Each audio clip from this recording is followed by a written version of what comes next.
G'day, guys. Anthony, AOS coach here, bringing you Down Under Sigmar, episode 11, with the notorious, villainous, most devious man himself, Shadowhammer. How are you, brother? I am all right. I've been unwell for the past 2 weeks, but I'm all right at the moment. So yeah, how are you, man? I am good, man. Finally, mate, big couple of days from me. For people who are in the Sydney scene, they would have seen Sydney GT went from 70 players to 110 spaces. So, been hustling, new venue, tickets are on fire. Shitting myself about terrain. Learning how to airbrush. I'm sure we'll talk more about what I'm up to, but it's been good, man. Really good. You can see terrain everywhere. It's been super busy for you, like nonstop, like news after news after news. It's good to see. Yeah, got some shows going up as well. So we'll talk more about some of the content stuff that's coming out. But we have some sexy ass guests on our stream, and we are here to talk ultimately about the Generals Handbook 2019. We're going to talk first-hand experience from these fine Aussie legends. What do we like? What do we think's hot garbage? What do we think might need to be retconned and maybe tweaked and modified by TOs? You know, what's our general consensus for the game as the news book drops?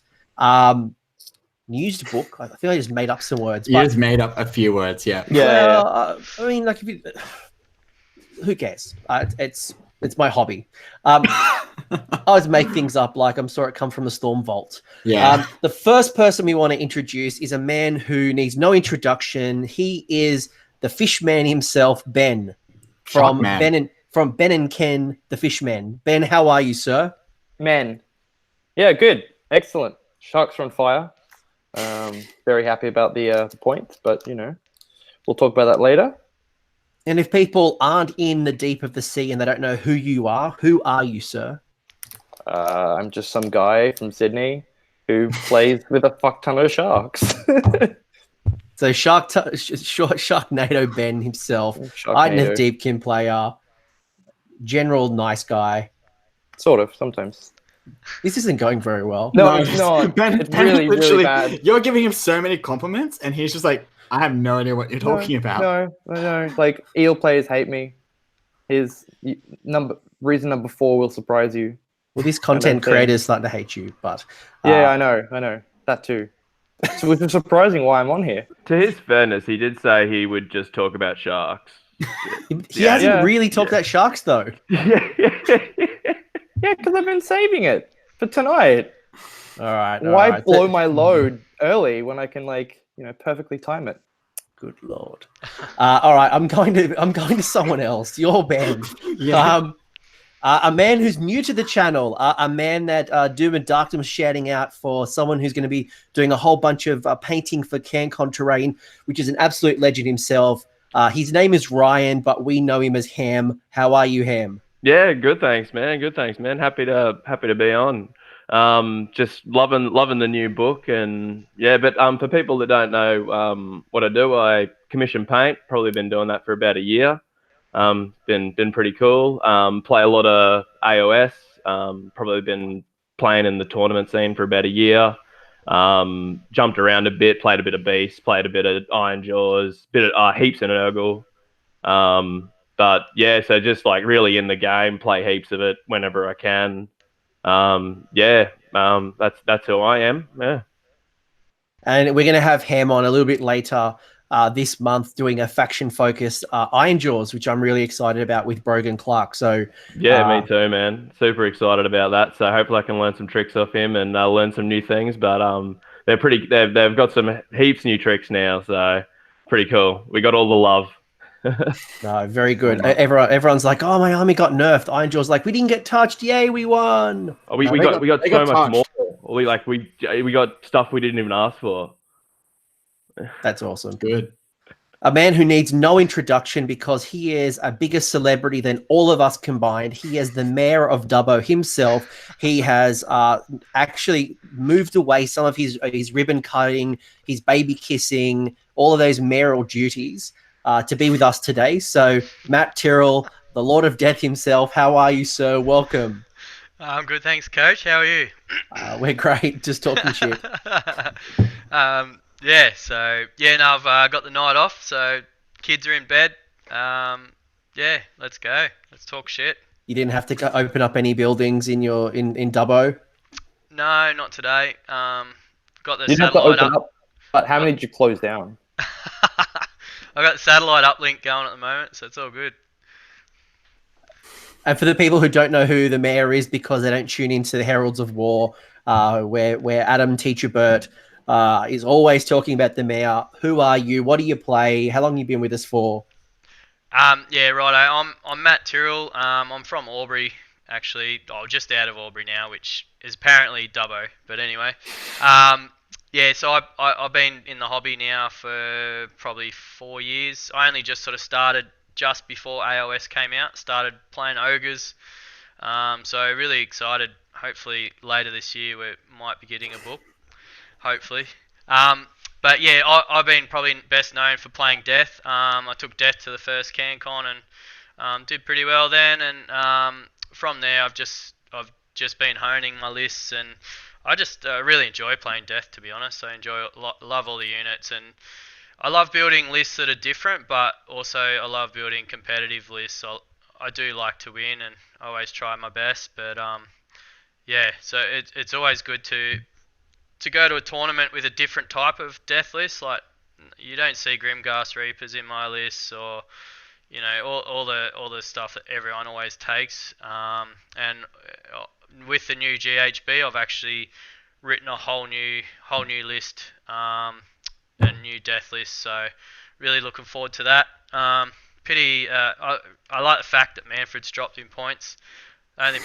The only problem is then you got to take Legion of Night if you want to use him, and you have to use him as general, which both of those ideas kind of suck. So They're the best. They're the best. I'm a Legion of Night player. I've got Manfred up there. Look at him. He's right there. The king himself.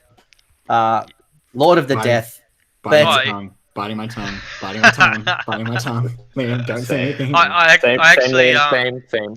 I played a game the other day actually with him, just to give him a crack against a change host, and yeah, it went pretty well. So yeah. No, you're supposed to say it failed.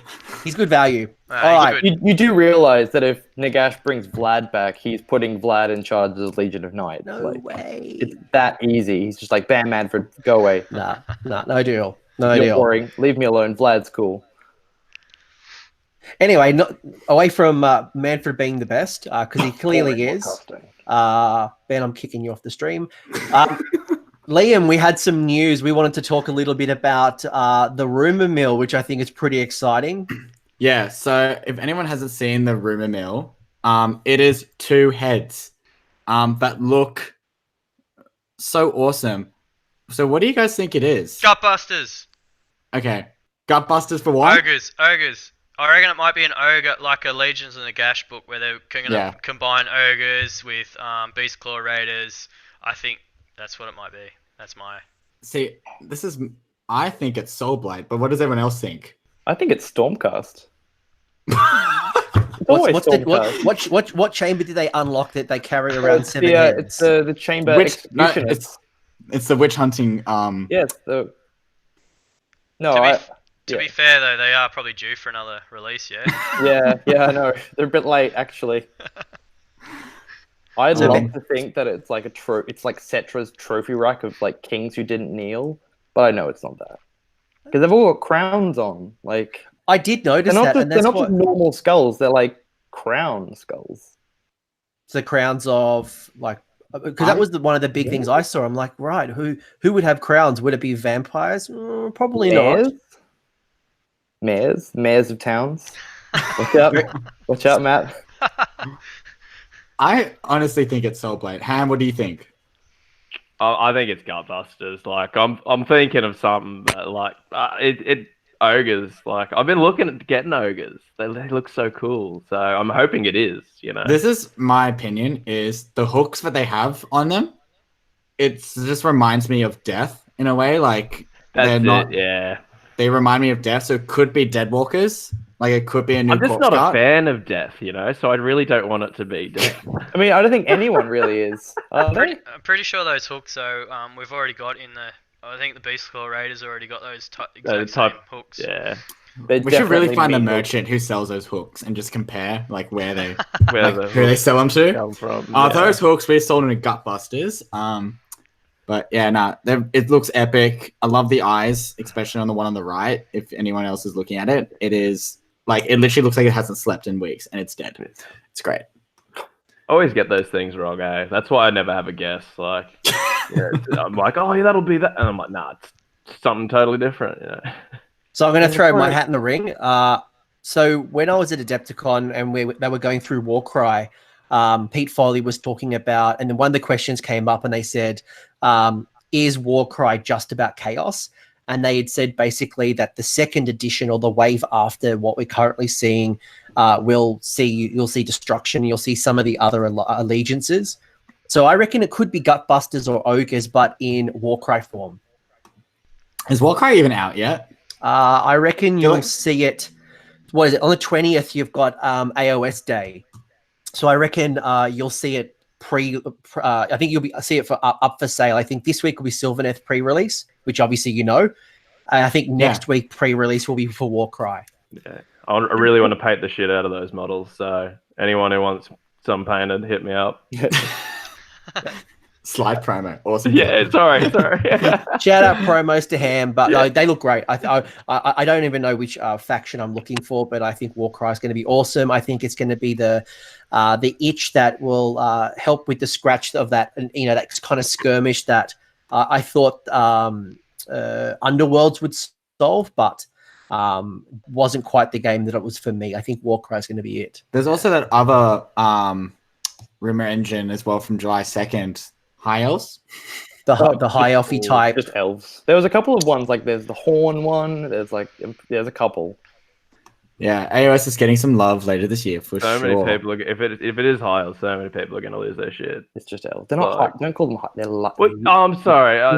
Light elf. I don't know. It's engraved in the brain, man. I just got a shout out from the chat. Matt Davis thinks it's Stormcast, and Jet has said that the Stonehorns have very similar hooks with their meat. So any Beastclaw Raider fans might recognize those hooks as potentially ogre ones. I'm guessing the Gutbuster groups are going mental, even if there is any or not. But yeah, I like that rumor engine. I like the look of that model. Could be man-eaters. Firebellies, maybe like Allegiance Firebellies, and we're going to have a whole Firebelly. No, give me Polynesian ogres. I mean, Gutbusters are as deadly as ever. Give me Polynesian Firebellies, fire-twirling ogres. Running from you the want tribal volcano ogres, god. bro, like Bone Splitter ogres. I want them Is to that be what you're after? opposite to Beastclaw Raiders. I want them to be running away from their volcano god. Like And then Maori tats and He's Hawaiian got this shirts. weird and- theme going with the sharks and the tribes. I don't know. Hey, anyway, Hey, I also collect boat people, so Oh my god. Who brought him on? All right, I'm going to move us forward, and I'm going to talk about some of the content creators for the last couple of weeks that I think you guys should shout out if you haven't already checked these out. So the first one I want to shout is the Elf Bro himself. So Hayden Walker, friend of the channel, has been on here many times. He's recently released some bat reps. Really good bat reps. They're about 20 minutes or less. Ham, you've been on one in the past. Great, really well done from a competitive scene as well, under 20 minutes. So check him out. All the links, by the way, are in the channel description. Doom and Darkness has launched a new format called Doomcast, which is about 2.5 hours. I call it a variety show where he's got a little bit of shit and talk, a little bit of like a bat rep with Ironjawz. He's got a whole bunch of little different segments in this one kind of 2-hour stream. So really good. Luke Dadhammer had a discussion with the Aussie Wargamer around creating a narrative, and the Aussie Wargamer had this really cool, I don't know if you guys had saw it at CanCon, it was like this Lady of the Lake, Bretonia, Sylvaneth kind of mixed force, which was beautiful. it was really cool.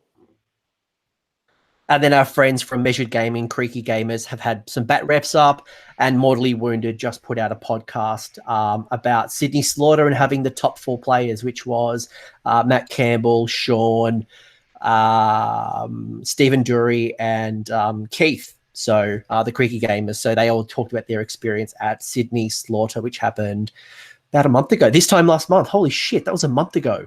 Yeah, time flies.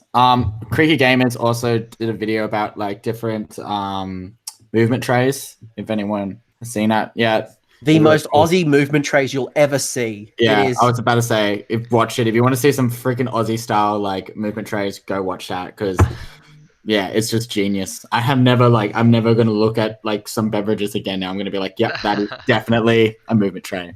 The tops of beer bottles is just insane. It was clever. I love it. But yeah, so what else has been happening this week, Magro? What else is on pre-order at the moment? You dropped something before? Two other things. We've got two events happening this week this month that I'm aware of. So Cinderfall's got his narrative event in Adelaide. I don't know if Luke has got tickets still, but it's happening this week. And then at the end of the month, Ipswich GT is happening. So I'm pretty sure there's probably tickets at least up for this week. And my own event, Sydney GT, still has 30 tickets or less. So it's going to be 110 players, and that made me realize that 110 players was the same amount of players that CanCon last year had, which is semi-freaking me out when I had this kind of like light bulb moment, like, holy shit, I have no TO support because Dan Brewer has bought a ticket now. So he's done a Liam. Oh, what? No. Yeah, so Dan Brewer was my 2IC, and then when tickets came up, he's like, oh, I want to play. So now I lost my TO support. So I'll be doing it by myself right now. So if you want to help... Did someone probably told you something about 2 weeks ago? Maybe helping you? Maybe? Yeah, I don't trust you, though. Wow! I wouldn't either. To be honest, I think no one wants me to make their calls because it'll be so brutal. No. One, you lose keys. Two, you offered Clint, one of the very first people to help Clint at CanCon this year that just passed, and who went out and bought a ticket, and then Clint realized that you weren't helping because you bought a ticket. Funny you mention that. Dan Brewer told me to buy a ticket. So technically there's a common denominator here. Yeah, you're both evil. So check them out. And Liam, we do have some pre-orders, don't we? Yeah, I think we've been waiting for this one for like 3 months, maybe 3 months. Worst kept secret. Worst kept secret ever. Sylvaneth's finally on pre-order. I'm excited to get Endless Spells and actually have the book in hand. Like, it's all great and all having it on my phone, but yeah, worst kept secret. But I'm excited. I am definitely be keen to be playing Trees again after it. And then I think this is probably like one of the biggest pre-order weekends GW's had because they're pre-ordering for nearly one thing for every game. Well, there's a Blood Bowl team. There's some... A 40k pre-order. I think it's everything that was in that one shipping container in like China that got stuck. Finally turned up. That just finally rocked up. It's just like, oh hey, here you go. So I think that's definitely it's going to be a huge weekend for GW because that's just a lot of pre-orders to like fit in. I think it's every single game format except for Necromunda, from what I remember. That's on pre-order this weekend, which is interesting. But yeah, you're jumping on trees, aren't you, Magro? Yep. So I've got almost 2,000 points, and I'm starting to build my Orion as we speak. So converting up a Durthu/Orion using Magnus the Red. So I'll be heavily keep bashing that one. It's going to look epic. That's going to so keen.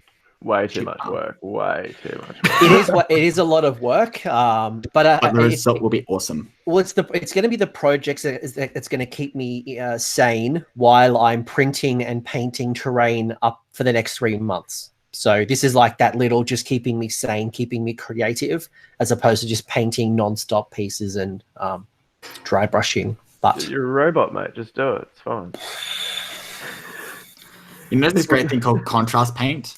Oh, yeah, How much money do you think I have to paint up 200 pieces of terrain with contrast? Yeah, that's right. What the hell? Just don't give the $20 back from the tickets. Keep that. GW is sponsoring me, but they're not sponsoring me with an industrial vat of That's why they gave you 150 pieces of Arcane Ruins. Because they're like, come on, buy that fucking contrast paint.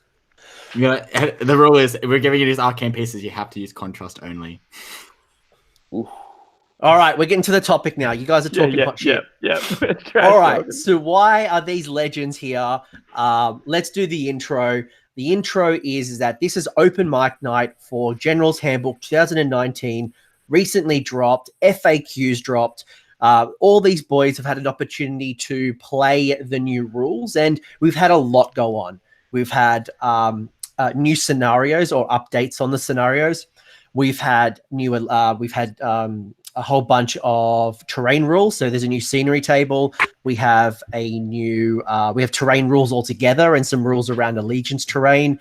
We have new command abilities. We have 3 new command abilities. We have new triumph tables. We've got mercenary rules. We've got, points adjustments. We have allegiance abilities. There is so much going on in this book. But then also some FAQs that have changed the game, especially for some of the factions. So really, this is an open discussion around what we like, what maybe TOs should consider to adapt or modify in their own games, and maybe some considerations. I don't know how we're going to end this. I know some of these boys have some very strong opinions on certain topics. So let's start. Let's start with the elephant in the room. FAQ. The FAQ dropped. Some people were like, "Yay, nothing happened to me." Some people, I woke up in the morning and Twitter was basically the world was on fire. Did anything? Nothing really changed. How was the FAQ for all of you guys? Liam, you hold on, because I saw your shit fire lighting insanity. You and Tom Lyons had gone like, whoa! So I'll ask the other boys first. How was the FAQ for you? What did you notice? How did it impact your army? What's changed? Oh, for me, absolutely nothing. Being like playing Ironjawz, like if anything, it got better because people got nerfed. So It's a big win for Ham. Ham's like, yay! I didn't get touched. This GHB just win all around, mate. So loving it. I didn't get touched by the FAQ, honestly. Yeah. And what are your armies? Just for clarity for people listening, you're playing. Yeah, I play Ironjawz, so just shitload of brutes, more crusher. Yeah, good stuff. So that's the way to do it. Yeah. Now, Ben, you're a Deepkin player primarily. Yeah, and going to dabble in the KO again. But honestly, nothing changed in the FAQ for me, except for like the terrain, like the faction terrain rules. But honestly, like we had so many restrictions on the ship anyway, it wasn't actually that bad. So how does the the new terrain rules as written impact you as a Deepkin player? They don't, because you still have to use the rules allocated to the scenery, which is still like I think it was 3 away from like terrain and 1 from objective. No, you're 6 away from objectives. Or no, something. So ships are 3 away from terrain, 6 from objectives. Yeah. And then the new rules were like, 3 from terrain, 1 from objectives. Yep. But you still have to add all your other rules in as well. So they didn't fix. Did they fix gnaw holes at all? No. So you still can't place gnaw holes. Excellent. Good job. Well, rules as written. So, it's. There we go. Who's actually gonna not let someone use their gnaw holes? Let's be real. Like they've got their terrain piece. Oh no! I think they fixed it. I think if I remember correctly on the FAQ, that 6-inch rule from the side was gone. It's gone. Yeah, I think from the FAQ because originally as written it was 6 away from the table edge, 3 away from or 3 or 6 from another terrain piece, and then like 1 or 3 from an objective. But I think they dropped the table edge 6-incher. That's right. To 3, they did. Yeah, absolutely. So there's more space on the table now, but are you gonna like, I don't know, will you be that guy that's like, oh, you can't do your gnaw holes, bro? Like up ya, like no, you could depending, but just sucks to be that dude. Yeah. I mean, what are they going to put through like 1 rattling gun? Yeah, it's true. Like if you're sitting on it, like they don't really come into play, but they are annoying to be there because they can just be like, "Hey, I'm through the hole." Hey. But the thing, if you just whack a model on it, and it's just like, okay, cool, there we go, problem solved. Yeah, exactly. So like, yeah. It's deadly. Oh, don't care. and just go for those good sportsman points, man. No. Yeah, I think honestly, I think it's fine. Like, it just stops like Wildwoods from doing stupid things. Honestly, Yeah. I think it was just to stop Wildwoods. That's right. The Wildwoods were a problem. Like, Because I think they were like the only terrain piece that you could put on objectives. look at Liam shaking his head. Oh, He's look like, at me! My woods are fine. They were fine the way they were. Oh, I could summon 30 dryads on them. So a good question from the chat has come up from Matt, and he's asked, does that terrain rules only affect the terrain placement at the start of the battle, or does it happen subsequently? So, for example, Sylvaneth, who summoned terrain, Nurgle gets to summon more feculent narwhals. So those rules, correct me if I'm wrong, lads, those rules are only in effect for the deployment phase. When you start summoning terrain, then those rules are changed. Or it's in the setup of the game. Yeah. So pretty much when you set up in the game, and also anything that is about placing an extra piece of terrain, such as the Nurgle tree and Sylvaneth trees, they have their own rules of placement. So sometimes some of the trees is 3 inches away from units, while before when you're setting up pieces of terrain, it doesn't mention anything about units because it's before deployment. Does it make sense? Yeah. So the rules in the Generals Handbook are specific about the setup of terrain. Yeah. The addition of terrain's I guess generation. So who is it? Is it just Nurgle, and is it just Sylvaneth? Nurgle, Sylvaneth. I think there was a problem before with Beast of Chaos. Like, they couldn't put their. I know that you're not talking about something else, but they couldn't put their herdstone down. Like, I played a game and I couldn't fit my herdstone down before they FAQ'd it. That was a problem. So they fixed that now. Yeah, I think one of the interesting pieces with the terrain rule is that in the old General's Handbook there was recommended 12 pieces of terrain in the traditional 6x4. Now there's only 10. So in theory, there should be 2 extra terrain slots. So in the ideal world, there'll be less terrain on the table to start with. Yeah. I think it's good just to have a guide there as well for new players to have it. This is how you set up a table. This is how many pieces you're supposed to have, because you see people playing on flat tables and there's no tactics to it. There's nothing, because it's like, just let's run at each other. Yeah, I like a table with heaps of terrain. But in the beginning, though, it's like one way to do it. It's just like, of course, like you got to start somewhere. But like, I'm just good that Are we talking about the open war placement terrain? We're just talking about in general. You're talking in general. Just general. General. Ben, don't get into this loophole. Don't do it. This is the one bit in the General's Handbook that I have issue with, and it's the open war terrain generator, or whatever it is. So first off, boys, lads, how often are we playing open war? Never. 0. All right, cool. Ben, go on. Ben, take a deep breath before you start. No, I just want to put the context around the storm in the teacup, right? Like, we have some other rules, like we saw, meeting engagements, and there was some other things like, some dictation of terrain, but people are just like, who cares? We move along. There's this generated chart, and it's just like, I don't need this. I don't need it. Guess what? It doesn't need to be there. Ben, I'm going to shell shock you right now. That book is designed for beginners and veterans.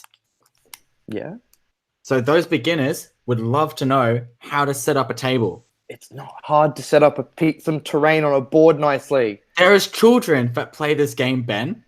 Yeah. Let them do it. Yeah. That's As a right. child, I would know when to put how to put stuff on a board. Mate, you would be like, okay, my army, flat table, they're in a bunker. You can't touch me. I can touch you. Like, if you're a kid, you'd be like, yeah, fucking nah. You can't get to me, man. I'm behind my bunker that I've put down.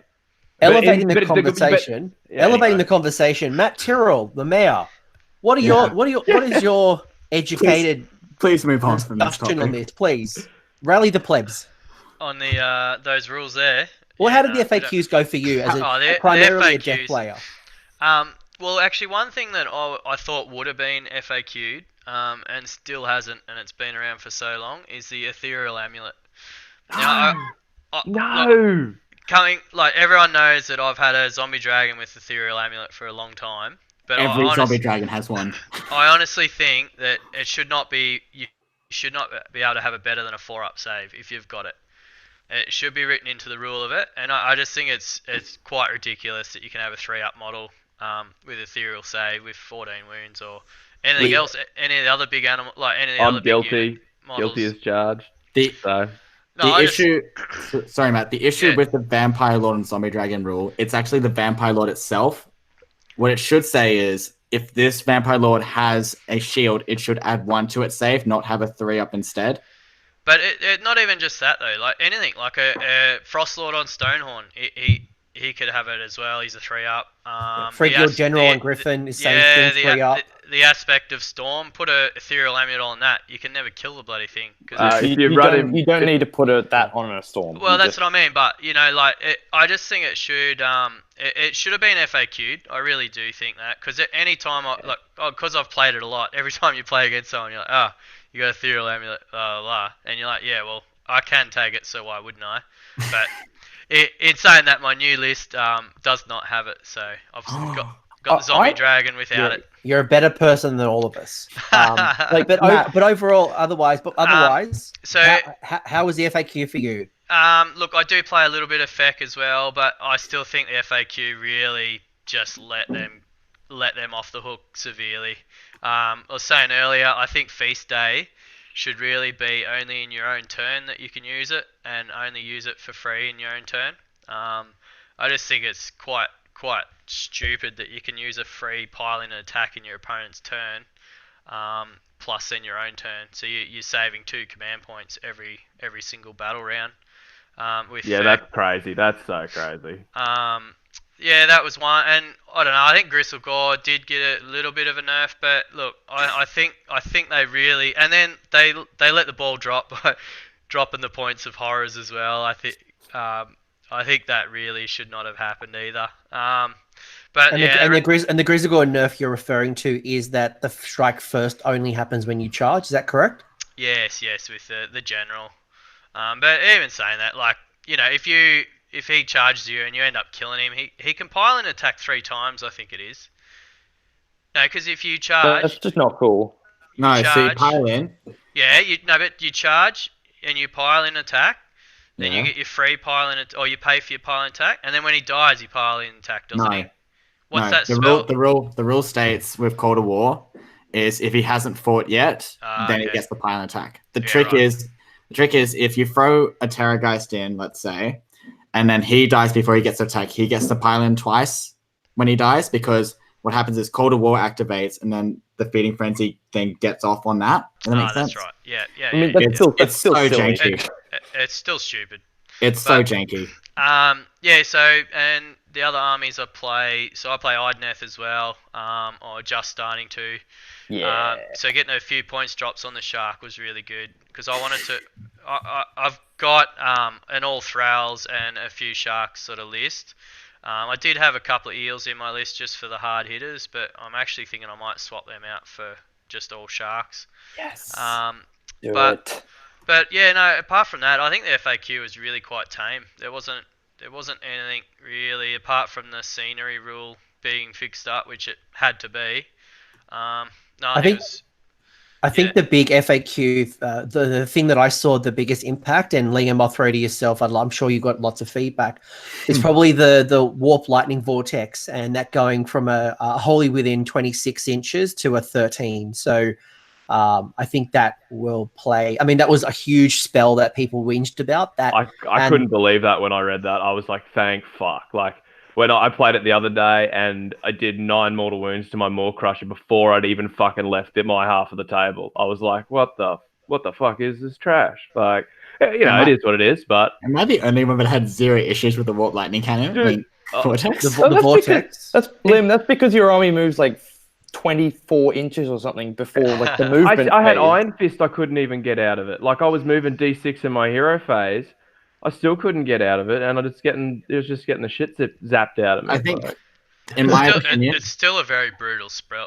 In My opinion, though, they didn't fix the part where it goes off on the setup and in the end of that same movement phase. And that's the abusive thing for me, because, you know, I play Grots at the moment, and most of my Grot heroes are with between 4 to 6 wounds, right? So they cast it, they get done in the hero phase, and then I get done in the movement phase. So if I can't unbind that spell or dispel it, I'm likely gonna lose my characters before I get a good opportunity. So that's where it caused frustration for me. Yes, then I could move out of it. Yes, I could unbind it, but there were some things that just too many was- variables for you to guarantee to Yeah. like. It's what it is. It's like, oh well, if Also- I don't get this, there's my hero's dead. Yeah. Well, they get +1 to cast Right. being next to their Nar hole. But yeah, I mean, it wasn't as broken as people went crazy about. No. It definitely needed to be reduced. I didn't expect it to drop to 13 Well, inches. when I it thought that- I goes like it. off, I like goes it at off. 13 inches. It's much more Skaven-y. Do you think we'll more see likely things to- like More Balewind, like they hit their own Vortex? troops. Oh, Balewind Vortex, yeah, totally viable now. Like you'll definitely see that taken because it's a thing that they can do. So It doesn't. Does it affect endless spells? Being up? No, no. So no. don't- Endless spells cannot be Ooh. modified in any way. no, that's what I thought. Oh, sick. That's good to know. Thanks, boys. There you go. So we stick with 13. Liam, what are your thoughts? Yeah, I know you were very passionate. You were very passionate on Twitter. Yeah. I wanna What hear were some of your high level thoughts on the FAQ? High level, as in like positives.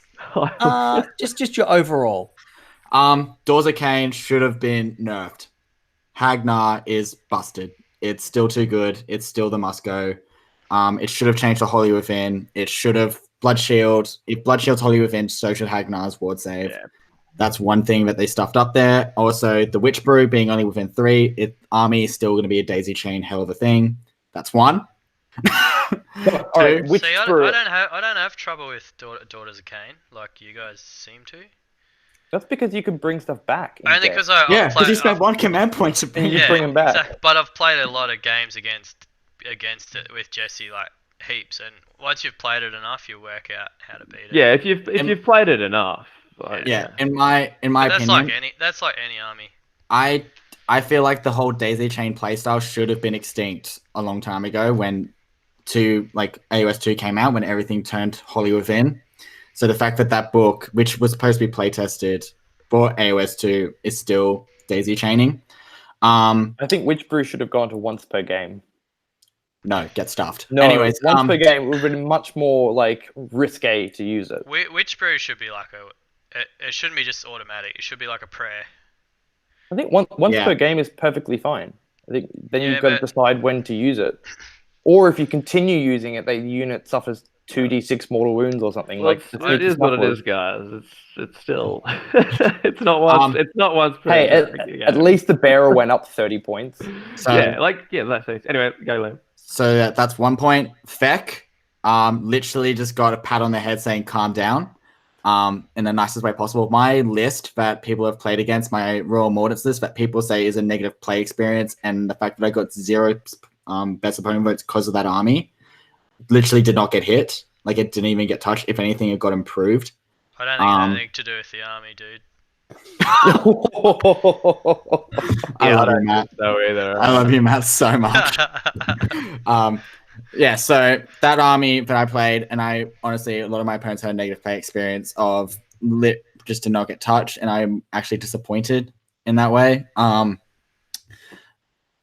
that Grimgast Reapers and all that stuff is still in Legions of Nagash annoys me. But the one big thing, Slaanesh did not get touched with their busted summoning table. Like, has anyone else realized that Slaanesh literally didn't get touched? I've I deleted just don't- Slanesh from Unless you got you can read Japanese. So I'm pretty sure the Japanese Slaanesh, there is an FAQ for That's Slaanesh, right. but every other language, no Slaanesh, no deal, you're okay. I don't know. I think it just hasn't been enough time for them to change anything, to see everything properly. Like we've seen in the early that it's brutal, but it just needs some time to show everyone that it is broken. My one game against Slaanesh, they summoned 1,300 extra points. Oh yeah, so does Seraphon. Yeah, but Seraphon, let's be honest, they're not their summoning is based off 2 characters, while Slaanesh is based off their whole army almost. See, that's not the problem with Slaanesh. The whole problem with Slaanesh is, you now attack last. Oh, I get to pile in. Oh, now I get to pile in again. And then it's like, then you get to pile in. It's not just the double pile in. Their battle line demonettes are just ridiculous. You run them in blocks of 30 or whatever with the battalion that makes them do mortals on the wound of 6, and anything they touch just fucking gets incinerated. Like Yeah. you, and they're on 25, so they're attacking from 2 ranks. Like you have to pull them apart if you even want to touch a block of that, and then you'll kill it and it'll come back next turn anyway. And you you'll know what probably be beats attacking Demonettes? last with everything, so fucking who cares? Like, Ignores Rend beats Demonettes. I Right. had a unit of Ishlayan Guard just shielding against Demonettes, and like one took 3 wounds, and that was it. I was So- like, okay, I might pause on that point because I would Yeah, like to talk anyway, about brutal. who are the strong armies and who won and who lost. So I we know think- Slaanesh. We'll get to that question in a sec. Any other FAQ stuff you want to call out? I've got a few things I just want to call out. Besides that, the fact that a few of the armies that I'm not surprised that didn't get touched was like Sylvaneth, Deepkin, Ironjawz, Beast of Chaos, and stuff. All of them didn't get touched, which doesn't surprise me. I'm pretty happy, but I'm more disappointed the fact that Dorsicane did not get touched. That's my big thing. Like, they I got- love that army. It should have been. They should have actually been hit. All right, we'll pause on that because I'd like to talk, like I said, about some of the who will we see more of in the new edition. A couple of quick thoughts. So Craig Anderson was meant to be on this show today, but unfortunately, right as we started, his technology was failing him. But he made a really good point in the chat, and he had said around the Warhammer World / the anniversary / store opening models, and a bit of a storm has happened around those models now being illegal. Probably the one that impacts most people is that Nighthaunt hero with the Mortality glass. Mor- Yeah, the mortality glass. Yep. Where technically that is now deemed illegal because it doesn't have points in the Generals Handbook. So we're allowed to have Bretonia, we're allowed to have the Tomb Kings, but we're not allowed to have a mortality glass hero from they have Nighthaunt. points in the GHB. It's Yeah. it's like Vanguard Wing. Vanguard Wing got like killed. All those old Stormcast battalions got killed. They're now illegal, and they used to have points. Yeah. Still, Bretonians had points when they were when they weren't Nighthaunt there. are pretty like. I guess the challenge is for some people that those models were only released in the last 6 to 12 months. Some stores are still selling them as they open up, or they're celebrating their anniversary. And these models are things that people want to play with. They're the new toys. Yeah, you can use it just as a normal Guardian of Souls. I'm cool with that. It's an alternate sculpt. It's Ben. I don't think you understand, but the No. War Scroll for the Mortality Glass is so good. I know. I have one. It's amazing. I've read the War Scroll, but the problem is that it's not on It's not on the app. That's a 2-second fix. That's a 2-second. Yeah. Literally. So put it up on Literally, the they app. could get that same intern that stuffed up the Sylvaneth book release to do it, because clearly he can leak stuff. So But it's clearly like- he can put stuff on Like the they internet. got rid of the Gaunt Summoner with the Familiars. Yeah. Look, that's another point as well. The Gaunt Summoner with Familiar is not there. But that was certainly that definitely ruffled some feathers. That model got removed off the shelf. Yeah. Whether you like it or not, I'm just calling out that was a change that's happened in the FAQ, and how people respond to that is up to them. My own takes, I play 3 people, no impacts. Play Gits. Gloomspite actually came up really positive. No real impacts at all. I play a bit of Zench, a whole bunch of change host, 5th edition change host, 5th edition, all demons. They gotten stronger. And then I've got my Death, my Legion, which, as Matt Tyrrell, you clearly know as well. We've been a little bit restricted on command points now, so we need to find new ways of bringing things back or being a bit more selective with our resource. Death March. Yeah, Death March is one way. So what are some of the changes, or what are some of the biggest impacts that you've seen from between GHB so far? So moving from 18 to 19, what are some of those big changes you've found so far? Scenery. What do you mean by scenery? As in mystical scenery rules. So the 2 tables to roll for before a game. So just for clarity for people, for the last 2 to 3 years, we've had one scenery table: arcane, mystical, deadly, sinister, blah blah blah. Yeah. We now have a second table. And they had changed the rules previously. So last GHB with that first table, they had changed they were the same names, but the rules had changed quite significantly with a few of them. And then now with the new table, it's look, I quite enjoy it, to be honest. I've played 2 games with it now. And look, people are saying it's just adding more time to a game, but literally all we've been doing is rolling a dice, and 1, 2, 3, it's the first table, 4, 5, 6, it's the other table, then roll another dice. So it takes 2 seconds. Like, it literally takes no time at all. Because one of the things that the internet kind of started freaking out about is so one of those pieces of scenery pieces is called commanding, and it allows you, if your general's next to the terrain piece, so 1 inch from the terrain, they generate a command point. And people are freaking out, thinking, "Oh my gosh, I can only buy 1 command point. It's a very restrictive market now. The world's broken now that I can get it for free." What we've got to realize is, like as we said earlier, there's only meant to be, for example, 10 pieces of scenery on a board, and when you've got 12 rules, there's 2 out of 12 chance that you're not even going to get that scenery rule. On average, you might get 1 on the board, and even still, it means that you've got to have your general next to it.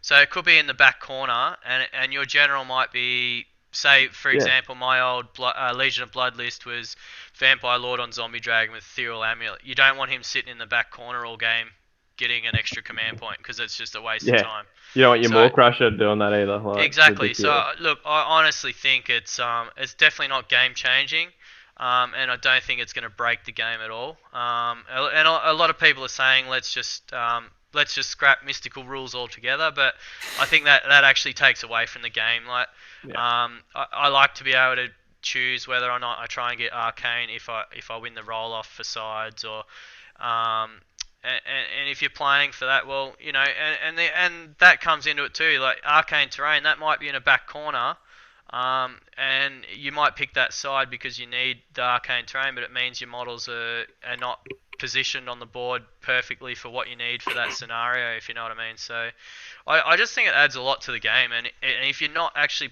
a lot of people say, oh look, I ignore the rules during a game. Well, if you're ignoring mystical scenery rules during a game, you're not playing the game correctly. And you're missing out on so much. I think they have a massive impact on like which, if you have the choice to decide which side you choose, you get to choose if you're going to roll. That's right. Those deadly terrain, you run or you charge onto it. The amount of times I've done that and gone, oh, deadly, oh, roll a 1, oh, my guy's dead. Sick. I think the commanding, like in relationship to the commanding one's like, it's perfectly fine. Now you can only buy 1. It's like there's my opportunity to get a few more, and for like command point starved armies. Yeah. It makes you think about your drops, like how many drops. I want to drop first, so I get to choose the side with the or whatever. Like I know you don't get to choose that; it's a roll off. So, but like still, I love the new ones. They're really cool. And another big thing with the command points is now you actually have to pay for them. So my Legion of Blood list used to be 1900 list, so I'd get 2 free command points, and I'd be 100 points under. Reroll all armor saves. Well, you still had to roll for that, but yeah, but if you got that, man, with Ethereal Amulet, you're like, I actually liked the reroll failed hits, and I'd put it on my unit of 9 Spirit Hosts, so that was also a good one. Pretty cool, and so that's another thing that's changed. We've now it's a D6 table, not a D3 for triumphs. Yeah, that's really cool. And the extra 3 triumphs are pretty shit. But really. Awesome. I got one the other day. So I played a game against Jesse yesterday, and I rolled up the reroll a failed run or charge. But when you read the rule, you have to declare it before you run or charge. So and it's once per game. It's so useless. It's like it's just shit. I don't think it's that bad. Like if you that's terrible. If you have to make, but you don't need a hero nearby to make that reroll charge. No, but I know. But if you've got a 9-inch charge and you want to guarantee that charge, and you've got no hero nearby, you know it's like bam. Yeah, but that's not. It's still not a guarantee, and the fact of the matter is, to reroll failed hits in a combat phase is so much better. To reroll failed saves, to reroll failed wounds, they're so much better than I just think the new ones that I like, that one was just, I honestly think it's terrible. So getting a command point is fantastic. Getting another command point is fantastic. If you roll a 6, so that's one that's really good. I honestly think the charges and the run is probably a bit awful, but the charge one I think is gonna like help a lot of people when their like heroes are all dead. But the thing is, you don't know if you're gonna. But you should be able to look at the battlefield and be like, I'm gonna have to make a 9-inch charge. That's gonna require a reroll. But then if you roll that charge and you successfully get that charge, you've just wasted that triumph. Yeah, so you've wasted it and you've wasted your like crap. I don't think you understand, Ben. A triumph is something, but you love to know that it's there to use. And like, if you fail the charge, you want to use it then, but you can't be like, I'm going to declare this to use my triumph, and then you already succeeded. You've just wasted that one triumph, and then like later on in the game, you would have been like, well, that's probably when I needed my... I'm just saying it's not as like crap as what you think it is. No, and I actually agree with Ben. If first off, most people forget about the triumph to begin with. Very rarely, half the time, when I'm talking to my opponent about their list and they're under, a lot of them don't remember, and I have to remind them that hey, you get a triumph. Craig, that's like scenery rules too. People forget those. Absolutely, and Craig's pointed out that essentially, if you get that reroll charge move, that's essentially a free command point. Yes, you might not need it when you declare it, but like if I can guarantee an important charge or a run, awesome. Yeah. I'm on Team Mathew, by the way. Like, I'm on Matt's side on this. Like, the fact that you have to declare it sounds like a pain. But you should be a good enough general to realize that this is an uncertain role, and I have no other option to get that reroll. So if you want to guarantee that reroll, put a hero nearby. There you go. Problem solved. I think for it being a triumph, I think it should maybe just say you can re-roll a failed charge and you don't have to declare it, if you know what I mean. Like, I think that's where it would have been better, because a triumph, like, I know triumphs don't always get played, but I think a triumph can be very powerful if played right. And I think I just think it should be, if it's a failed charge, then you can use it. Kind of like when you fail a charge, you can use a command point to... So Matt, I agree. I totally agree with you. Like, if tournament players want to change it to that, I'm totally fine, and I'd be happy if it changed to that. But currently, as it stands, I think it's okay. Still fine. What was the other one? So we've talked about... No, the reroll run is the charge one. Was it armor save? No, well, that's an old armor one. Save. That's an old one. Oh, that's the old one. Yeah. Hang on, I've got the book. There's reroll charge. There's extra command point.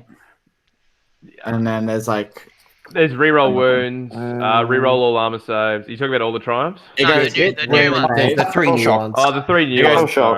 You guys hits, wounds, saves. I was zoned out, man. I'm so sorry. It's battle shock. Shooting. No, shooting. No, what is it? Battle shock. The last triumph is battle shock immunity. And so how's it worded? It just says once per battle, before you take a battle shock test for a friendly unit, you can say it's unbowed. If you do so, you do not have to take a battle shock test. That's that's better. That's better than the charge one, because you know that you're gonna need it.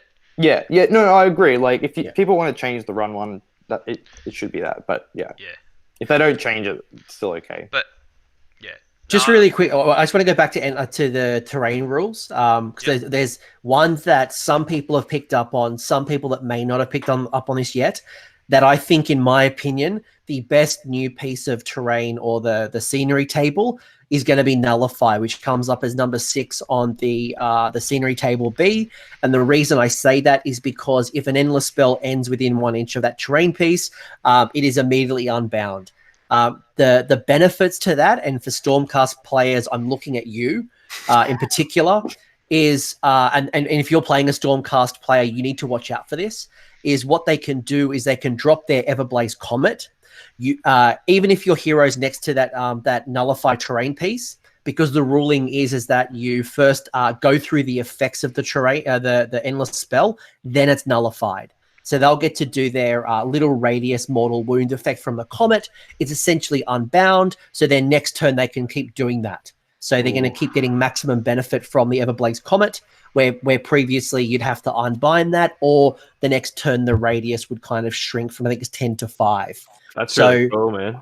it's very cool. It's very dangerous, especially if you're, I don't know, the bottom of the turn and you've got a predatory spell. You throw it at someone. You end the spell next to a nullify, so you know that the predatory spell doesn't come back at you if you take priority or you lose the priority roll. So I don't think it's that bad. It's if you're building your list around that, you're gonna lose. Like, because I mean, Everblaze is the one that I think is the most concerning. Ben, what are you going to say? It's the same argument as the commanding one. It could just nullification could just be in the corner all the way over there. Yeah, and it's nothing to rely on. Yeah. Oh, no. But I'm just calling out that that's a cheeky little combo that might come up and surprise you. Yeah. Plus, it's got the other rule too. You didn't mention was the fact that it makes you a wizard, and you can unbind a spell, or if you're already a wizard, you unbind an extra spell. So, especially good for destruction armies, or that don't have wizards, like Beast Claw Raiders, for example. Dwarf armies. Yeah. Is it just heroes, or is it models or units? Heroes. Yeah, cool. Yeah, so I think that's pretty cool too that it can do that. Runax Gabe has said as well, the Wildfire Taurus from the Beast of Chaos is another one that could run through an army and then end at nullify. So just keep in mind if you're near nullify that could happen. Yeah. Nice one, Gabe. That's sick. And what's the other the big scythe thing? What's that? The one Pendulum. that keeps going in a keeps going in a straight line. So it's not going to keep going off the edge of the board. You can get it. Purple Sun. Boom. Do it again. But cool. There's some interesting stuff. Anyone else had some experiences with the terrain, or we like the new scenery table? Yeah. Entangling's pretty good too. Fuck that shit. That's so bad. I had a whole table full of that. And it was so bad. It's the new old deadly. It's like you just don't go anywhere near that piece of terrain. Yeah. See, don't. I like every single new terrain piece that they've made, especially like Overgrown, where it stops shooting. Yeah, the blocking line of sight one, that's great. Like if you get that on a big piece of terrain or a long piece or something, that's sick. Like because shooting is going to come back in about next 6 months or so. So expect CanCon 2020 to be filled with shooting soon. I mean, coming back, everything's already shooting everything. I swear. Most of those things are not when you play Dev. No. Yeah. But pretty much like you'll see a lot. I think shooting will come back, and that's probably the one piece of terrain that you definitely just want to be rolled up, because that will be a life-saving terrain piece. Unless it's Sylvaneth. Oh, it's even better. You just got even like more. Just more. But but it doesn't work if you can fly. Yeah, but like only like certain heroes and monsters fly, and that's only probably going to be like 3. Fuck your sharks. That's why you take sharks. Just all my sharks. The return of the prosecutors coming back. Those winged angels with their double hammers. They are going to be them and balloon boys. Watch out for them. Those flying, wonderful, beautiful things. Steering the conversation out of this little rabbit hole we're getting into, and I might ask a question from the chat, which is from Joel McGrath, the measured overlord himself, and he said, now that the FAQ has dropped, what do you think the top 5 factions are going to be and why? So I'll go last. Cool. So give us some, like, what do you think that those top 5 are going to be based on the current meta today? Feck and Skaven. Slanesh. Yeah, Feck, Skaven, Slanesh. Yep, all up the top there. I really hope Ironjawz will come up the board a little bit. Yeah, I reckon they'll jump up, but I don't think top 5. I don't know. No, they're not. I just want them to come up. Yeah. Sorry, Ben, what was that? Fire Slayers will be up Fire there. Slayers? Yeah, Fire Slayers, yep. I think Death will still be up there, honestly. Yeah, Death as well. So let's go through it. What's our rationale? I'd like that if KO could get up there as well, but I don't think they not on 4s and 4s and 4s, mate. What about Tzeentch? Tzeentch? With their summoning. As I said, I'm going last. not top. I think they'll be strong. I don't know if they're going to be top 5. Funnily enough, this week I'm going to be doing a Tzeentch show, and there's little rumors going around the internet that the change host might be back. I think there's enough changes in the Tzeentch meta, the points drops, that we might see change host come back and all that movement shenanigans. Liam, daughters. what? Pardon, daughters? Daughters will be up there as well. Still. All right, so let's the ones that were up there will still be there. Yeah, I don't think it's really going to change. No. All right, we're going to do an aggregated, instead of like all of us having a top 5, because we'll be here for 10 years. So we've said Slaanesh, Feck, Fire Slayers, Skaven, and Doc. Legions and Nagash. Well, I reckon Daughters of Kano. I think Death might drop down. I think out of the top 5 with their points cuts. Points. Okay. Liam, quick, agree or disagree, and then we're going to find out why. Pretty much I agree, but Death is up there. I won't be saying Fire Slayers will be up there, sorry. Okay. In the Australian meta, I don't think there's enough Fire Slayers to begin with. I don't think actually in anyone's meta, because they're way too slow, and this is a movement game, not a let's try and durable the crap out of it. They can move pretty quick now. In fairness, Andrew Wright won BrizCon, a 100-player event with Fire Slayers, so I wouldn't say that they can't.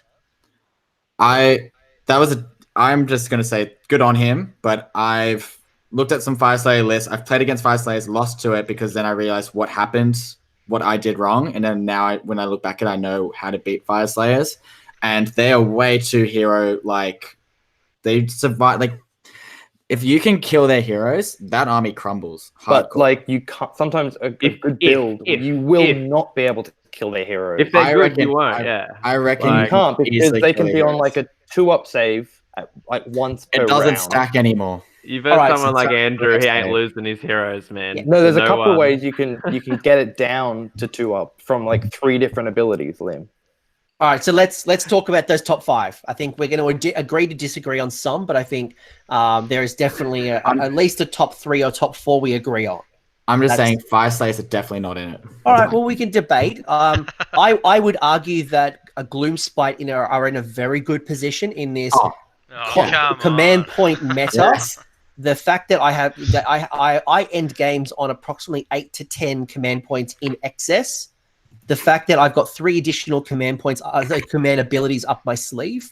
I think Gloomspite players are now getting into the swing of the army, and we're starting to see some good results. So, like, we can agree to disagree, but I think we all think that in no particular order, Slaanesh, Flesh Eater Courts, Daughters of Cain, and Skaven will all be in that top 5 somewhere. Yep. Yeah. What about Sylvaneth? Do you reckon they'll Well, that's a good question. Question from the chat from Matt was, where do we think the new trees are going to sit? So actually, before Liam speaks, what do we think new trees? Do you think it's going to be enough of a change? I haven't seen the rules, so I've got no idea. I have no idea. I have no idea either. I haven't seen the rules. God, they've only been on the internet for like 6 months. They've been on the internet for 3 months, guys. No one cares, but... So I'd rather just wait for the book a couple of times. I like the changes to the ways that the trees work. Like, there's no more of this bullshit like, oh, yeah, I'm just going to chuck my trees in your zone. Oh, yeah, on your objective, get out. You know, if you move, I get your objective. Just shenanigans like that. Like, it's really helped out that they can't just flood the board with trees. So, but that's just me. And other than that, there's not too many changes. Like, all the tree lords in Durthu, when they stomp you, you fight last, which is a pretty cool change. Like that might catch some people off guard. It's good not being neg 1 to hit them. That's really nice, because if you can survive a Durthu or whatever, you're normally in a good place. So, but yeah. What's our resident gardening man think? As I said on the Honest Wargamer show with the new book, give them to your everyday guy, mid-tables, give them to a top-tier player. They will be on top tables for quite a long time. So the average Joe is what, 3 and 2, 2 and 3 kind of space? 3 and 2, 2 and 3. Your top-tier player, 4 and 1, 5 and 0. And then Liam is 5 and 0, 6 and 0. Liam's definitely at the 3 and 2 because he'll probably be hung. Liam wins CanCon 2020. Oh, fuck off. I'm taking Daughters, mate. You got to win 6 games if you want to win. And I agree with Joel Graham in the chat. I think Zench is going to. I think you're going to see a very strong endless spell Zench force coming out. I was really watch out for them. The thing. Change Host has the best thing for it, which is movement shenanigans. And to win this game, you need good movement. That's what Change Host has. I just don't think they're as good as what they used to be. I reckon they're Because now you have to wait. You used to be able to summon stuff like immediately after it was killed. Now you have to wait for it to be summoned. You get fate points though. yeah. For And every, since this every game, spell cast on the board. Oh not yeah, just no, your like own. the spell game is going to be big, but Yeah, you've still pretty got to. brutal. and It's not and going to be as bad as it used to be. You used to charge into the pinks, they'd explode into blues, and then you'd still be stuck in combat. Now you have to wait to summon the blues. That's fine. It's still annoying as hell. Like you cannot get through. Like it's just wave after wave, and Yeah, you're taking mortal upon mortal. Like you can do it. Like Yeah, it's yeah. fine, but I'm it's just not saying it's as The- bad as no, it No, it's good. It's good. Yeah. But they've also got the tools to handle the Grizzlegores and the Slanesh, you know, because Yeah. they can stay out of combat. They can That's they can right. body block and keep those people tied up in situations they don't want to be in, while the pink horrors are shooting with magic. The Lord of Changes doing magic, the endless spells. So They just lack punch. Yeah. Though, apart from their spells, they just got They have this great thing called Enlightened, which Yeah, finally got like, fixed. If you Yeah, don't so play with good. Enlightened, but if like I played Joel that was on the chat, I played against him the other night, Joel Graham, in the change host, and you know he did his pink horror thing where he pushed him right across in his first turn and summoned endless spells. But during that game, it just felt like he had no punch apart from those spells. Like Yeah. everything, you know, he just all he had was bodies. Like at one stage, he had like 50 blue horror points, and he didn't even have. He had them all on the board as it was. He didn't have enough points to keep bringing more. He didn't have enough models, sorry, to keep bringing more on. Like he could have had like 90 on the board at once if he had the models for it. So yeah, like in my shelf, I've got at least 80 brimstone horrors, 80 blue horrors, and at least 40 pinks. yeah, So if you can throw out those bodies and get those summoning, and you've got some really strong, like they've got potential. I think keep an eye out for the next 6 months. One question I wanted to ask you guys is the lunchbox, bringy dingy, Uber driver, whatever endless spell you want to call him, the boatman himself. Uber driver. We saw the changes. You now can no longer move with the boatman and then move afterwards. What do we think of that? Were It's any not of you worth it guys anymore. using the Uber driver? Is it a good change, a bad change? I didn't use it. I didn't. I don't like stuff where because what was it 9 inches that it gives you 12. 12, and then You yeah, set up, move 12, you lose one model, and then after that you get to move again. is that what it is now? Or? No, that's what it used to be. Oh, okay. Look, It I was used to be thinking this- about taking something like that for Ironjawz before the book came out because I had real trouble moving around the board. Like I'd just lose games because I'd forget I wouldn't move my last turn, or I didn't run my last turn, so I just automatically lose the game because I'm so slow. So like I was thinking about taking it, but it's now that I've got other things. It'd be great in KO. Yeah. Yeah. Like on a 40 block of Arcanauts, you just teleport them up and then you shoot with all their pistols and stuff. Yeah, Yeah, I'll be you- thinking the same with free people, like a block of crossbowmen or handgunners. Deadly. Yeah. How many points is he? 60? Yeah. Could be a command point. I know, Yeah, I know, exactly. I know when I was talking to Deke as well, and I Deke, the another Lord of Death, and I was saying to him like, imagine you're going to take first turn, you put down a gravesite near an objective, you use the boatman to move your big block of 40 skeletons or Grimghast onto that objective, but also near a gravesite. That could be a very resilient unit that you've got to shift away. That Yeah, I you still might- think there's potential, but For 60 points, for that example though, for 60 points less, you just use a gravesite. If you know you're going first, you just walk up the board with your hero, bring that unit of skeletons out of that gravesite, and it's cost you 60 points less. Yep. There you go. Yeah. okay. Only if you know you got first turn. So That's right. Well, this is the risk, right? Sometimes you don't know, but you Yeah. can always, you've got the ability, and maybe How does the rule work when you come out the other side? Do you have to be how far away from enemies? Just 3 inch or is No. it? the nine. So, yeah. Okay. So that's the other thing. Where we know with the gravesite, you've got to be away from models, and if you can't be within that little ring, the whole unit can't come up. I never rated the Uber driver. Like I never really, Forbidden Power, in my opinion, wasn't a like eye-opening box to get. If that makes sense. Cool models in it and stuff, but it was never like something where I'm like, oh, I have to get it like Malign Sorcery, which had like so many good spells. Yeah, Malign Sorcery was awesome. Yeah, Forbidden Power was a bit like. I know people were screaming about that Nagash head being like Neg 2 Bravery for Flesh Eaters, but when you read that, it's actually so bad because it's Neg 2 Bravery. There we go. Oh man, you're using those spells then. Fucking getting good use. Yeah, but like for example, like the Nagash one was like Neg 2 Bravery, right? And it was like that's so good for like the Terror Guy Scream and stuff. But like if you're in that bubble as well, you're also at Neg 2 Bravery, so it's affecting you as well. Like I know when I was writing Doors of Cain lists and stuff for Neg 2 like Neg Bravery, I was looking at like the Jaws now, which is amazing. Like the old spells with their point drops and point increases, the Jaws now is a way better option because he moves 12, does D3 mortal wounds, and also Neg 1 Bravery, but it doesn't affect you as well. So like if you start looking at some of the like that box there was designed for movement, but then now like most armies now have great movement. In my opinion. I was just a bit sick of the death theme on the spells, honestly. I was just like, come on, you give it more death, fucking. Give it a bit more interesting, like some things. Give me sharks. Give me sharks and Hawaii. No, I'm okay. To be honest, tidal wave. Yeah, to be honest, fucking Ben, Hawaiian ogres, man.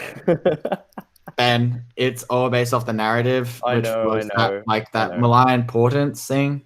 So yeah. And Ben loves playing open play, so. Yeah, he loves open play. He loves that narrative play effect where he follows the table, right, guys? Oh, yeah. I roll for it every night. So we've spoken about the winners of the book, and we think, we've got our top 5. Who do you think came out as losers? Who are not as good as what they were in the last camp of the season? Sorry, Anthony. Can we go back to one of the winners? Sure. That we didn't. I kind of didn't talk about. I think KO came out as a massive winner. Why is that? Guys, mute him. Is that because you played them? No. Because they got some massive points drops. But the thing with them is that they're going to keep all of the other powerful armies in check. They're going to stop Slanesh. They're going to kill their heroes. Problem solved.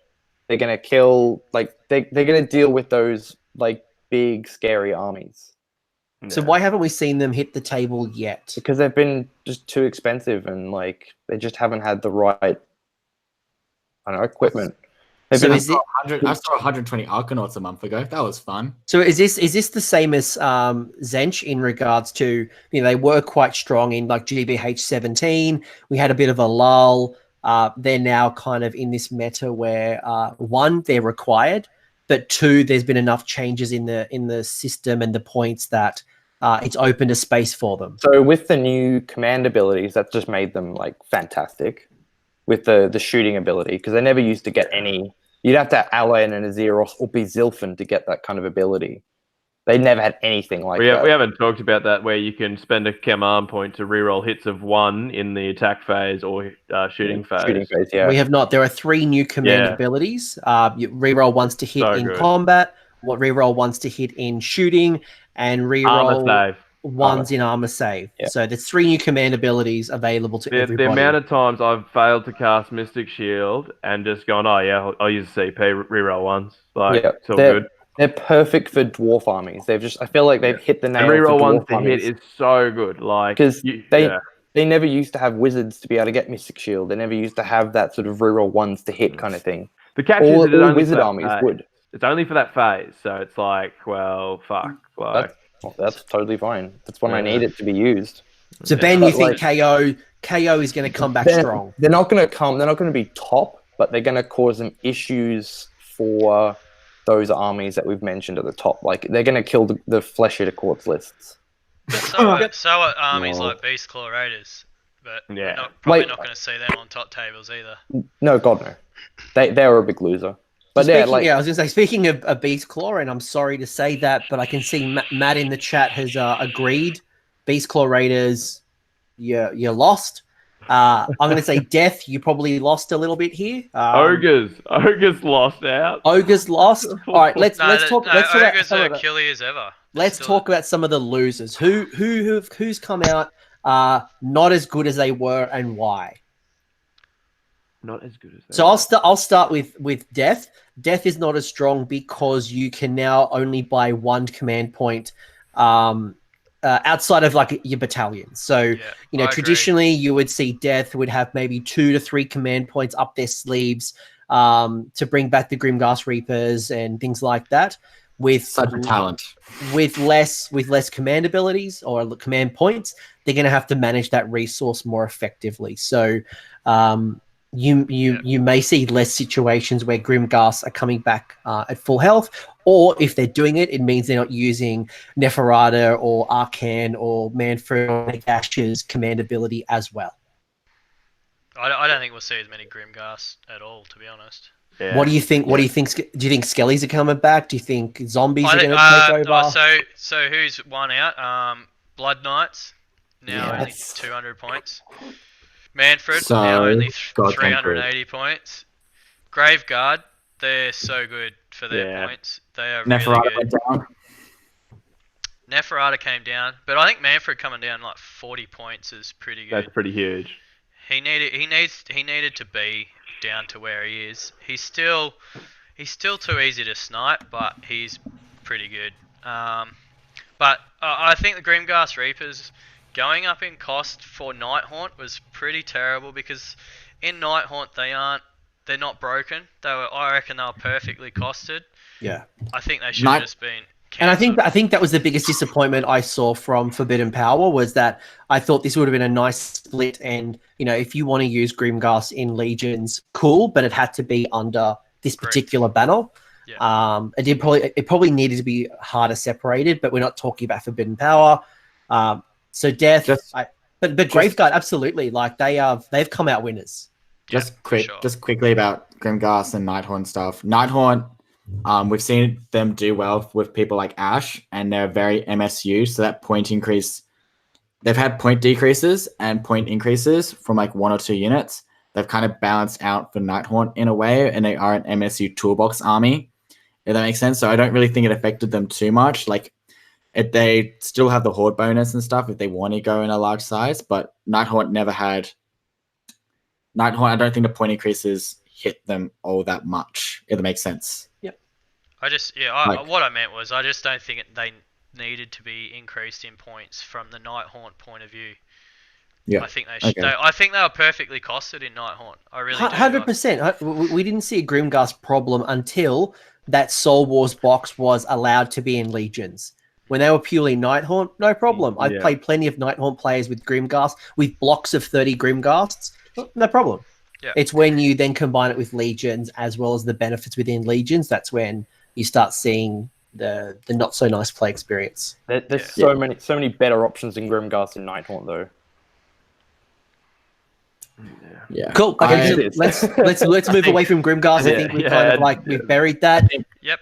Jet's saying that Bone Splitters got effing nothing, so I think Bone Splitters players are not happy. They're still as killy as ever. They're deadly as ever. Yeah. To be honest, though, just quickly with Bone Splitters, I don't see a lot of Bone Splitter armies. Not anymore, no. Like, I think, and this is my honest thing, last time I saw them was Masters, first year of Masters with Matt Gammy. That was the last time I saw them. So Dave Kerr took out Briz Hammer 1, I think, with Bone Splitters. I saw Brian. I saw somebody win Best Destruction at Adepticon with Bone Splitters. They're still around, but they're not as popular. But like in the last year, this season, have you seen many? Well, I just told you then, right then. Briz Hammer 1. Briz Hammer 1. Well, maybe it was Briz Hammer 2. I remember Dave Kerr won it with. That was last season. Well, at least Adepticon, literally a couple of months ago. Okay. Best Destruction, I think top 15 or top 20. I think it was, I can't remember his name from Facehammer. Brian. Whatever, it doesn't matter. Point is, but they're not as popular and they're not as prevalent. They're definitely not seeing all of that cunning ruck shenanigans that we used to see in 2017. But again, with all of this stuff around Grimghast Reapers and Nighthaunt, bloody Slaanesh and all the shenanigans, maybe we need to see Bone Splitters come back and keep some of those in check with the shooting. Yeah, the stabbers as well, great monster hunters that they are. Yeah, it's definitely something about like I don't know, just Jet's comments. But I think one army that I didn't really think got a lot. Like Sylvaneth got not really much, but they got a new book coming out. But I'm just trying to think of another army. I mean, Again, maybe Bet or Ham. Maybe what do you guys think? Who do you think lost out a little bit? Ironweld. Oh, who lost out? That's not an army. Well, I'll call out there. The volley gun from the Ironworld Arsenal lost out. I don't know who got messed up by a volley gun, but for it to go from 120 to 160 is stupid. Just take more cannons. But how is a ballista 110? A volley gun used to be 120, now 160, and the volley gun I haven't touched since 7th edition or 8th. Yeah. I think they're just trying to get rid of it, honestly. Yeah. They're just pointing it up to get rid of it. Like, I think it was a meeting engagement where it went wrong. But Ham, if you want to take a volley gun and meeting engagement, go for it. it is great. Like it's Yeah. good. Any other losers? Yeah, not that I'm aware of. Like a lot of people stayed the same. Like a few things went down for like Wanderers and stuff, but like I versed them, they feel pretty much same. Like I versed them before the book and after the book. I was Matt Gammy's Wanderers. I versed after the book. But they didn't. Yeah, What about they're Stormcast? good. What about Stormcast? Do we think they won? Did they lose? Or are They they lost are they in the out. middle? They stayed the same, I reckon. Like I've heard differently from You other reckon? Stormcast players. They got hit kind of hard. Where? I think A little the bit. ones that Where do they got get hit, touched? They had to go up in points. Oh yeah, no. Like so, all the Sequitors went up, the Ballistas went up. yeah, Lord the Ordinator went Evocators up. Yeah, all the stuff that it was should have gone up. and went up, and like I'm not surprised that all the people are complaining about that because like they were going up anyway. Like I think I've versed a lot of Stormcast, and like the matches have still been so close. Like it's just that now that I have more tools at my disposal, I can do things, that I couldn't do in the last edition. So it's so much better. Anyway. Good point from the chat is a couple of armies got hit from a mixed order. Mixed order. So Free People, I play with my free guild general on Griffin. He went up 20 or 40 points. And the reason he went up not is because Free Guild is smashing the meta, but it was a very easy candidate for the Sword of Judgment. He would fly in and wreck face with his 3-up save. I think it's Thunderers from Dispossessed. There's a Dispossessed unit or two Warriors. they were being brought into unit to armies doing really well. Frost Phoenix. They went up. Frostheart Phoenix. Yep. Yeah, Something interesting though. The Frostheart Phoenix has now also got points for being unmounted. yeah. And so is the Hurricanum, the Luminarch as well. So they're Those mixed order pieces now have cheaper options, but they don't have like spellcasting or anything like that. They're just very much like a buff behemoth. If that makes sense. Those Griffin laws needed to go up, but they were so killy for their points. Like even now, like the guy who I'm painting Free Guild for at the moment, he just bought all his stuff because the new book came out, and I'm painting 2 Griffs for him for his 2K list. Like Even in Free Guild, they're amazing. With they're okay. armor of meteoric iron. They're okay. They don't hit very well. They're cool looking, but 2 Griffs, man. Yeah, Griffs, pretty cool. bro. Yeah, and I have 2 Griffins. It's because one Griffin's not enough. Yeah, that's right, man. One Griffin's How many not enough. Griffins do you need? Maybe 3. Well, actually, I have written a list with 3 or 2 with the Wizard Griffin. But they just don't do enough singularly. Yeah. And it's not because they're so great I need multiple. No, it's because one gets picked off really easily, and it sometimes hits like with a pillow.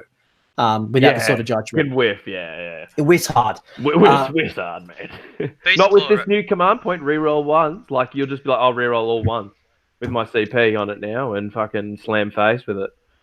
I noticed Beast Claw came down a fair bit in points too, because I'd written a list for Sydney GT.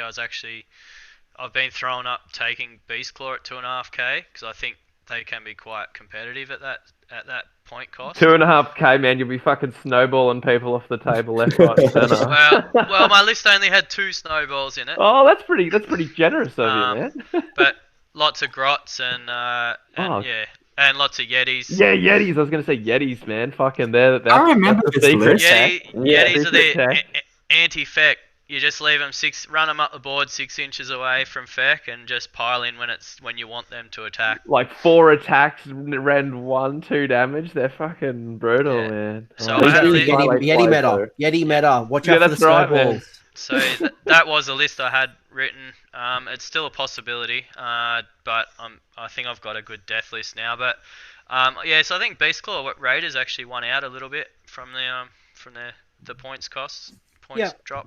Yeah, I agree. I think Beast Claw Raiders, and probably ask some people like Haywo Twitch, who is a big advocate of the Beast Claw Raiders, is that while they have had a points decrease, some of those fundamental things that wins the game, such as bodies, they still lack. And there's some struggles in that army. But they've now got some very good mercenary company options now, though, for bodies. Absolutely. Nice block of 30 skeletons with a necromancer. Take 80 marauders. Bunch of marauders, yep. Speaking of that, has anyone tried the mercenary rules? Have they thought about using it? What do we like? Or is it something that you don't think is worth sacrificing that command point for turn 1? I don't think it should be in match play. Why? Why do you say that? Well, I think if you go into a tournament, you like, I don't know, it's just something we've always played, but you go as a Grand Alliance, so if you're going as, say, a Death army, and you've got a unit of cannons from, coming along with you, I don't know. I think it'd be cool, but I don't see it in a competitive world. So let me play devil's advocate here, and that is Warhammer Fantasy Battle had the Dogs of War army, and you could ally in any of the Dogs of War army into any force. That was in the tournament scene for years and years. Oh, don't get me wrong. I'd love to take cannons with my Death army. I think it'd be perfect. It'd be really good list. But a bunch of Stormcast ballistas or something. But like, no, the actual the cannons from the gyrocopters and things. But see, cannon, the problem with that though, you can't actually fit that many. It's only one unit. To get one unit. To get the ability, you need like a bunch of stuff in there, and to make them reliable, you can fit one cannon in basically. But that's all you need. That's especially in a Death army. For example, I melee combat does not worry me from a Death point of view. Yeah. It's the shooting that sometimes you need to shoot an enemy hero that you can't get to with your Death army. Yeah. Yep. I played Deke many times back in the day when he used to run 2 Screaming Skull catapults, and it does make a huge difference with that little bit of shooting, because most of Death's is outside of Magic is 10 inches or less. But the problem now is, do you want to sacrifice that first command point? So I guess the question I've got for the panel here is the issue that we don't like the mercenary rules altogether? Is it the aesthetics of having an Iron Wield unit in a Death army? Is it what's our issue? Or is it just weird because we haven't had it for 3 years? I have no issue. I love the mercenary companies. I think they're awesome, and for the reason that you can do some really sweet conversions. Yeah, that's the only reason I'd take it. For your Death army, you could do up some Vampire Coast cannons with zombie pirate, put some barnacles on that stuff. Oh yeah, I wouldn't mind playing that. I've had some ideas for some Scourge Privateers with an Iron Weld Arsenal merc in it. Convert up the Reaper bolt throwers into cannons and have an Eagle as a gyro bomber. You can do some really cool conversions. So Ben, I'm hearing from you that if I just paraphrase you for a second, I'm hearing that the mercenary rules is unlocking a level of creativity or a new way to explore your army. Yeah. In a different way of kit bashing or making something. That fair to say? Yeah. I love those man-eater models, and I want to get some now and paint them up. I'd love to get some Blood Knights as well. Austin, I was looking at them last night. They're so good, all of them. By the way, it's just like the Allies. Just quickly, it's just like the Allies thing. When Allies came in, you started seeing some really cool conversions and kit bashes, so the Allies can match that army. Yeah, if that makes sense. There's still some really stupid ones in there, like the Marauder one. They should have at least put in. You have to take at least one of the Dark Oath leaders to stop people from taking 80 Marauders or something. I think the one that I'm most concerned about is the Flesh Eater Courts one, because most of them are keeping you in check. You've got to take, for example, 1 Necromancer plus at least 1 unit of skeletons. But for something like the Flesh Eater Courts one, there is no restriction outside of not being able to take a Terrorgeist or a Zombie Dragon. Cool, but I can bring an Archregent in and summon a block of horrors or ghouls. flayers, right, or ghouls or whatever it can summon. I think that's where my issue is with them. But that's not an issue, because the only way you can summon is through a command point, and you're losing a command point. So if anything, but if I keep 50 points up my sleeve to summon a free unit, but do you want to, like, you've got a whole allegiance? Do you want to waste that command point on something like that? Let's put this in for, like, let's say let's say this out. Let's say this for Stormcast, right? Stormcast, for example, the most common thing we see is anvils. Yeah, anvils of Healing Hammer, whatever they're freaking called. Yep. They use their command points to either teleport through a Lord Aquila, then shoot the crap out of you. That's 2 command points, right? Do you really think they want to spend one of those command points to summon 20 ghouls? But what about Magro's list? He was saying before he finishes the game with 8 to 10 command points up his sleeve. By the way, I'm playing devil's advocate here, and I think I'm using this to explore the and feature. then if you got armies like Idoneth, for example, once you've used if you take Volturnus or whatever, you can only really use those command points if you want to save them for that thing. So sometimes you kind of have you have those spare points left in an Idoneth army. Like not really. You're kind of saving them up for Volturn's big thing. Then maybe say Beastclaw Raiders then, for example. There's a lot of armies that don't really use command points. So if you took that Archregent, whatever, and you had a spare point, get 20 ghouls on a board edge and take an objective. He is 240 points now, which is quite a bit. Yep. Okay. But he's casting spells as well. It's casting spells. He also gives you access to the endless spells, which is like another thing. So, like, another thing about these allies and stuff is they give you access to spells that you don't. But all the endless spells for Flesh Eaters only work on Flesh Eaters. Like, I guess. Yeah. But the Archregent, right, can put in the Stampede, right, which is a huge freaking spell that can, like, do some serious damage. Yeah, but then the person can. If your opponent gets control of it, they can then move it all over your stuff and it affects them. You could ally in the Fire Slayers and get their little Palisade version up. Didn't we just talk about Nullify? If Nullify is on a table, you just place it where Nullify is. Yeah, it's not like. I don't think it's as bad as the world isn't falling. Like, but like, no. I'm just gonna say this right now. If Mercs are in the tournaments or whatever, if they're not banned or whatever, which I'm not expecting them to, it would, like, I'm not expecting to see an army with Mercs in it being in the top tables. Yeah, there's a challenge for someone. I would love to see that. Surprise me, but I don't think that, like, it's a top table threat. I'd definitely take shooting with my Death Army. So there is actually a really cool thing you could do with the Marauder Merc company with Luncheon. Mm-hmm. Because now you have to set them up 9 inches away and they can't move. Their mercenary company rule is once they're set up, they get to move D6 inches. So you basically luncheon them in, then you summon them, they're set up, so now they get to move D6 inches, and there's a big block of 40 Marauders in your, like, lines. Okay. I mean, it's an expensive trick, but it's a good trick. And they're just Marauders. But so you could take that in a Chaos army. You just ally them into a Chaos army. But, like, why are you allying them in when they are Chaos? Yeah. So you could give them a mark. For that rule. That additional move rule. So hang on. So you're telling me if you let's just put this out here. A Sinesh army has put in Marauders and decided not to give them mark of Sinesh. But as Slanesh you can't mark. Oh, I'm sorry. Like there's look.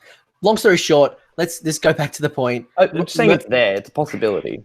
I just don't think it works in Chaos. Let's not get into the little semantics of everything, because this, again, we're going to be here forever. Yeah, that's right. The point is, there is opportunity in Mercs. Some of us don't like it. Some of us do like it. Some of us believe that it probably won't be top table. Some of us like the conversion opportunity. There's mixed feelings. Ultimately, we're okay with it to a degree. Yeah? Yeah. As I said, it's a not top table threat. Well, someone might prove us wrong, but right now, as it stands... They'll So get a bottle of spice rum from me if they prove me wrong. So you wait. you as a TO, Magro, is it Yes. something that you'd put into a tournament or allow? I mean, So I'm not going to speak on behalf of other tournament organizers. I know what they're thinking. So I have the luxury of Sydney GT is 3 months away from today almost. So I get to kind of watch the meta. Right now, I don't think there's enough in it to make me concerned. If I was going to try to get balance, and this game's not balanced, let's be real. It's not balanced. It's not chess. If I wanted to get a balanced game, I'd have to nerf other things. I'd have to nerf Hagnar. I'd have to nerf Grizzlegore. I don't think there's enough. And to be honest, some of the mercenary companies are quite restrictive, and some of them you can't field in 2K. Some of them are just too big, too bloated. I will hit them with the painting stick if they're not consistent with the army. So obviously in the painting matrix, we have, it has to be based the same. It has to, have a theme. So if someone's going to go in and do this Marauder spam that people are talking about and it's going to look good, yeah, awesome. If they're borrowing their mate's chaos, they're going to get done in their painting scores. That's how I see the balance playing out. Yeah. so you're saying you like in your tournament pack you allow mercenaries at this stage. I don't see enough reason to not allow them. Yeah. I don't think there's enough reason. But then again, if I start seeing in the next month or two people going to Warhammer Heats or Midwest Meltdown, and we start seeing, I don't know, INF Deepkin, and they start, bringing in some garbage, and all of a sudden, not even a Deepkin, right? Like some army that we're not expecting to be crushing the meta, or a strong Skaven army that's now even better through something else. That's when I think I get a little bit concerned. Yeah. But I don't think there's enough yet. Same as like I wouldn't ban the scenery tables. Same as, to be honest, right now I'm almost ready to let people play with their toys, and it's okay with our little Nighthaunt hero from GW, the Mortality Glass guy. Who cares? If I can run Cetra or unnamed Cetra, why not let this guy run? He's not broken. That's because his War Scroll is readily available. As long as the guy shows me what his rules are, I don't care. Like, fuck. Let him play with his toys. Ham is going for best sports. Liam's going for yeah. No, I think we're clutching at straws here. But I think another topic where we can talk about is like pretty much the new battle plans, which they've just reworked every single one.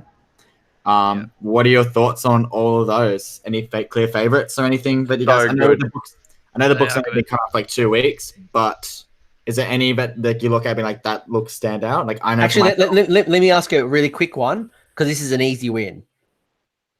Relocating Orb. Do we like the new relocating Orb versus the old one? I love it. Yeah. I hated the old one. It's terrible. It was the easy win. So, cool. So guys, we can move on the topic. That was the big question. Anyways, no, but like that was the easy one, right? We all like the new relocating Orb. Yeah. Some people got upset with it. They didn't want it in tournaments. I think, let's not go back to old, like, because I can rage about the old one, but like the old one was pretty much who can roll a better, like 50-50 chance wherever your army is. This one here, it's a lot more balanced. Yeah. I think Duality Def was a really good fix. The fact that Battle Line can score. Yeah, so Anthony, I have actually a question for you on that particular scenario. That's that's so good, that one. How does that affect your Loon Shrine placement? Because it splits your army in two, basically. Yeah. You have to put your Loon Shrine in your deployment zone, right? In your territory. You either have it in one. No, it's my deployment zone. Yeah, which is, if you have a look at Duality of Death, it's like a 12 by 24 on one side, 24-inch gap, and then the 12 by 24 on the other side. Half your army's not getting access to that Loon Shrine. Yeah, and I think that's brilliant. That's the whole point of it. No, I want to ask him what he thinks of it. Like, how are you going to like play with that? Yeah. Practice. Liam, it's asking me. Shut up, Lee. Yeah, shut up for once. Like, I don't have an issue with my ships in particular with Yeah. because I can put them wherever I want. But So Yeah. luckily for me, and I'll be honest, I do not really play with the Loon Shrine. And the reason I say that is my current list that I've been running for the last month or two, I've been running 2 large blocks of 60 grots. And I've got 1 unit of 20, but usually the 20 is what I Hand of Gork and teleport around the board with a unit of Fanatics, potentially. So the rest of my units, which are the 2 blocks of 60, for me to gain benefit from the Loon Shrine, I need to be wholly within 12. Yeah. And to have a unit of 60 wholly within 12, it's not worth it. And because I've got 2 units of 60, I almost never lose that unit. So there's never a real opportunity to bring them back on a 4+. Yeah. So for me, it's not that much. Yeah. But for everyone who has allegiance terrain, they've got to start thinking about splitting that force, and I think that's the trade-off. And it's curious to think how this allegiance terrain is going to work with the other terrain rules about wholly within X, certain ranges, and will that even stop you from having the terrain where you want it to be? I know it'll affect like Khorne for sure with their Altar of Skulls. Maybe not so much the Fire Slayers with their, dare I say, blowjob machine. The pizza oven? Yep, the pizza oven. It's a pizza oven, Mom. It's a pizza oven. I think what I really like about something like Duality of Death is those armies that have the Death Star approach. Like I played Feud with his Fire Slayers, and it was very much a Death Star. A whole bunch of support characters being buffed around by a bunch of naked dwarves that just didn't die. He has to split that up. He either has to sacrifice his army and they're only on one of the parts of the board, or his army's a lot weaker. So do we see these Death Stars becoming 2 mini Death Stars? Or you just tunnel them. Nighthaunt will suffer because they're a very hero dependent, like Death Star type list. I don't think so, because you can put them in the underworld. And so yeah. You just bring them up when you need to, when it's your turn. I mean, Daughters is another example. You might find that they split up a little bit. They're fine.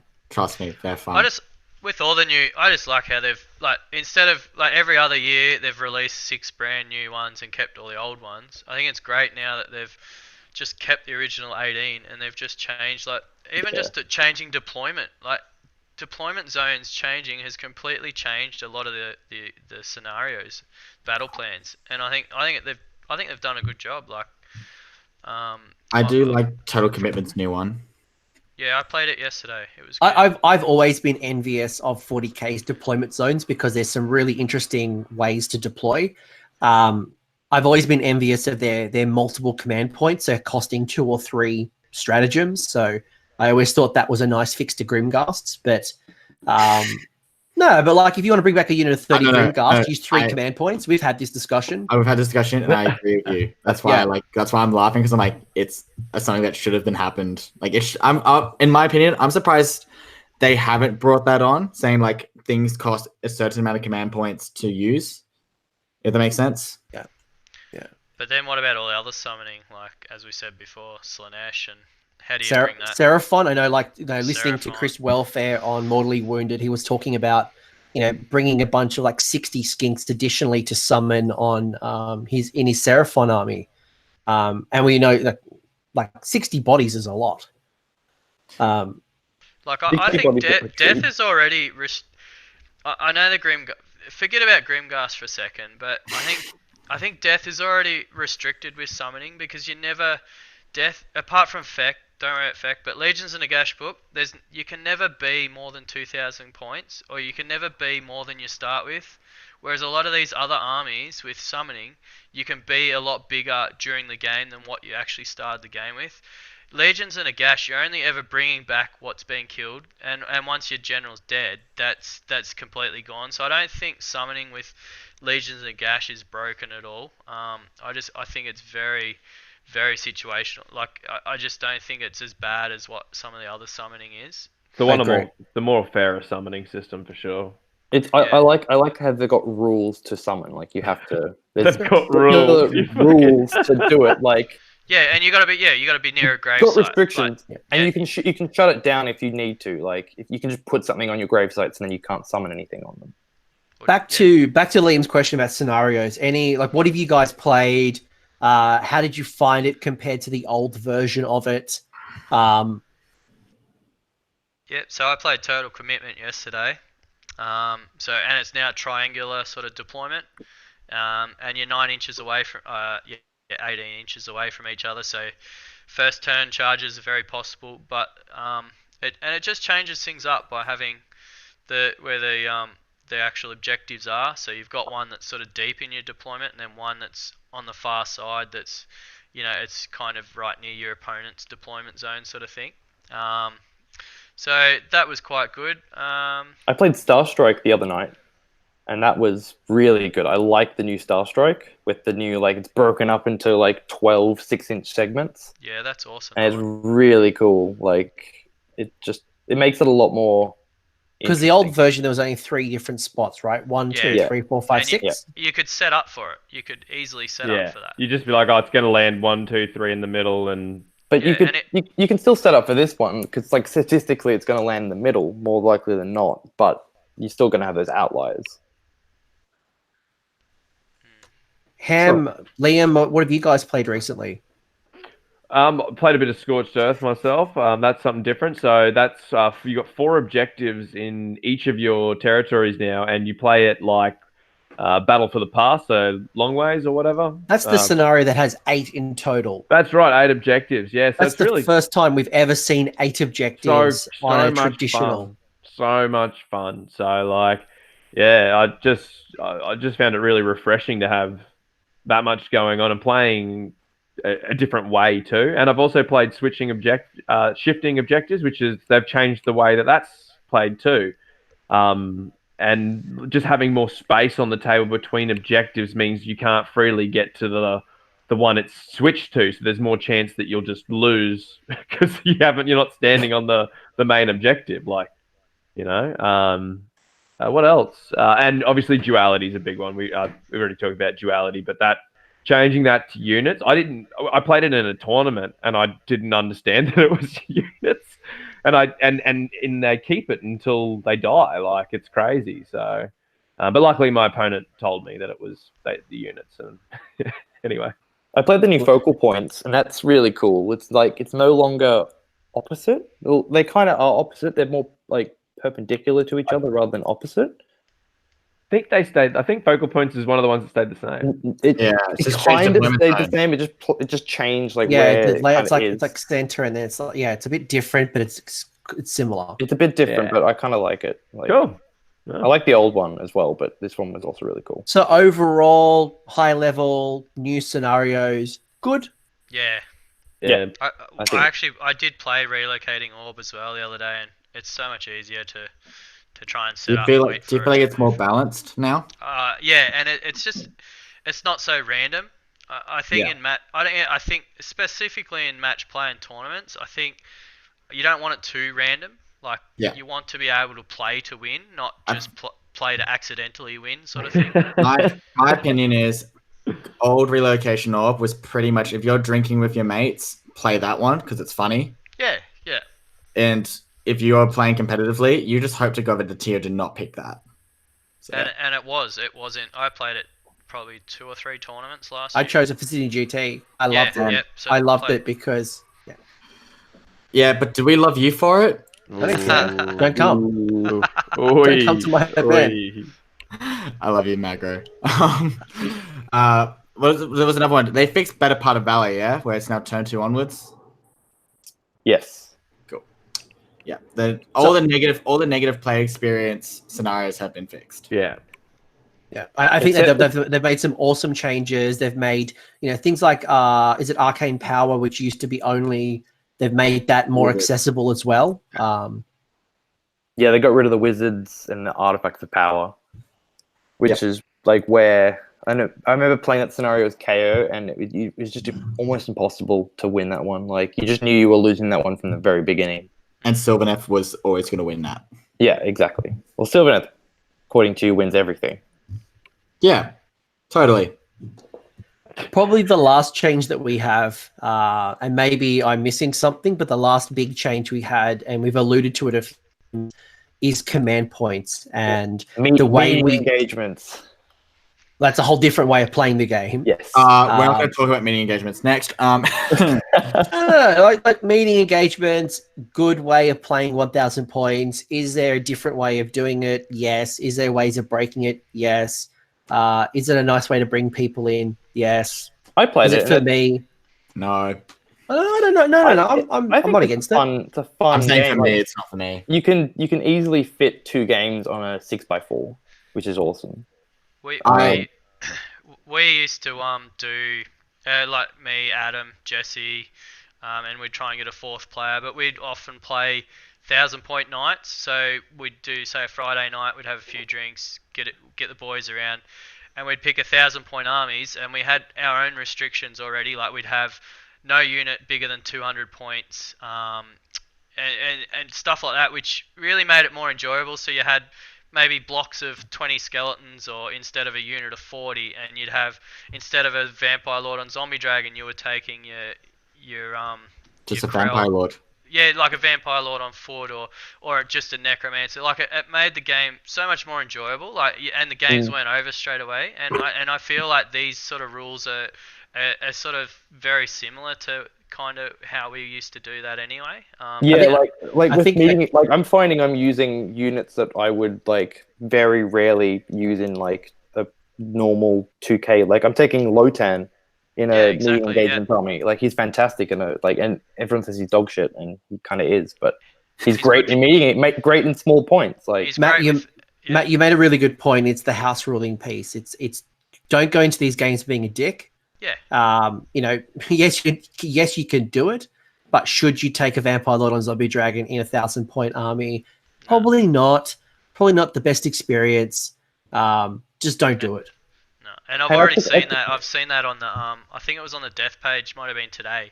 Some dude talking about how he just won a tournament like playing these rules, and he had a vampire lord on zombie dragon. I'm like, yeah, I've heard some people get pissed off about Grizzle Gore, or they had some like stupid rules. You're like, come on, of course this was going to happen.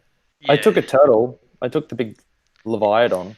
That's not a game changer. That's not a game changer. Like Yeah, he did. He killed a bloodthirster. then my opponent bought a bloodthirster and failed to kill it, and then the turtle killed it, and then it got blood boiled. But you know. But in fairness, all of this as well, like in 1,000-point games, I've seen Nagash being run around with 2 units of doggos, so it can be done. But and this breaking can happen anyway. Not anymore though. Not anymore. Well, not anymore. Nagash has gone up. We didn't talk about that, did we? But let's talk about command points. Back to my question.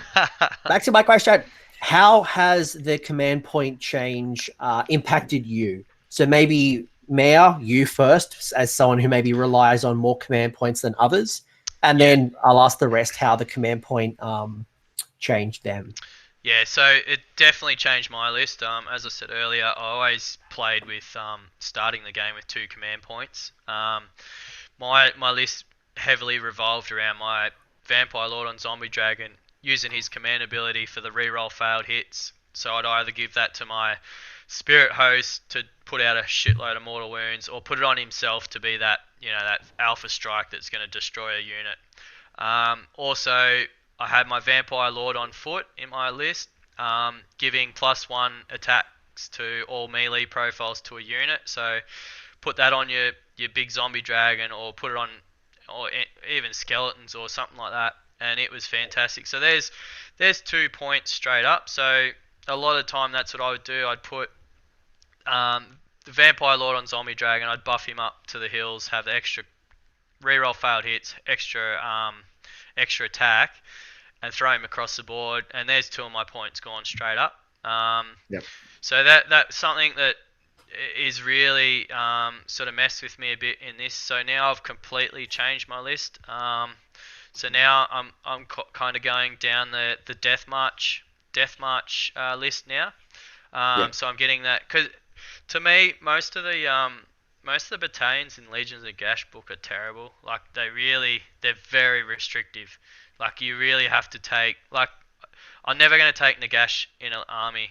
I agree. As a Legion of Night player, I will never take the night pack or the nightfall or whatever it is. Yeah, it's just too restrictive, and it's just taking stuff that I don't want to take. exactly. And I feel that way with all of them, and I used to feel that way with the Death March battalion, because I never used to like Graveguard, for example. I just thought they were overcosted, and now that they've been brought back in points, I think it's quite a viable list now to run Death March, just to get that extra command point, extra artifact, less drops, so you're getting choose first turn.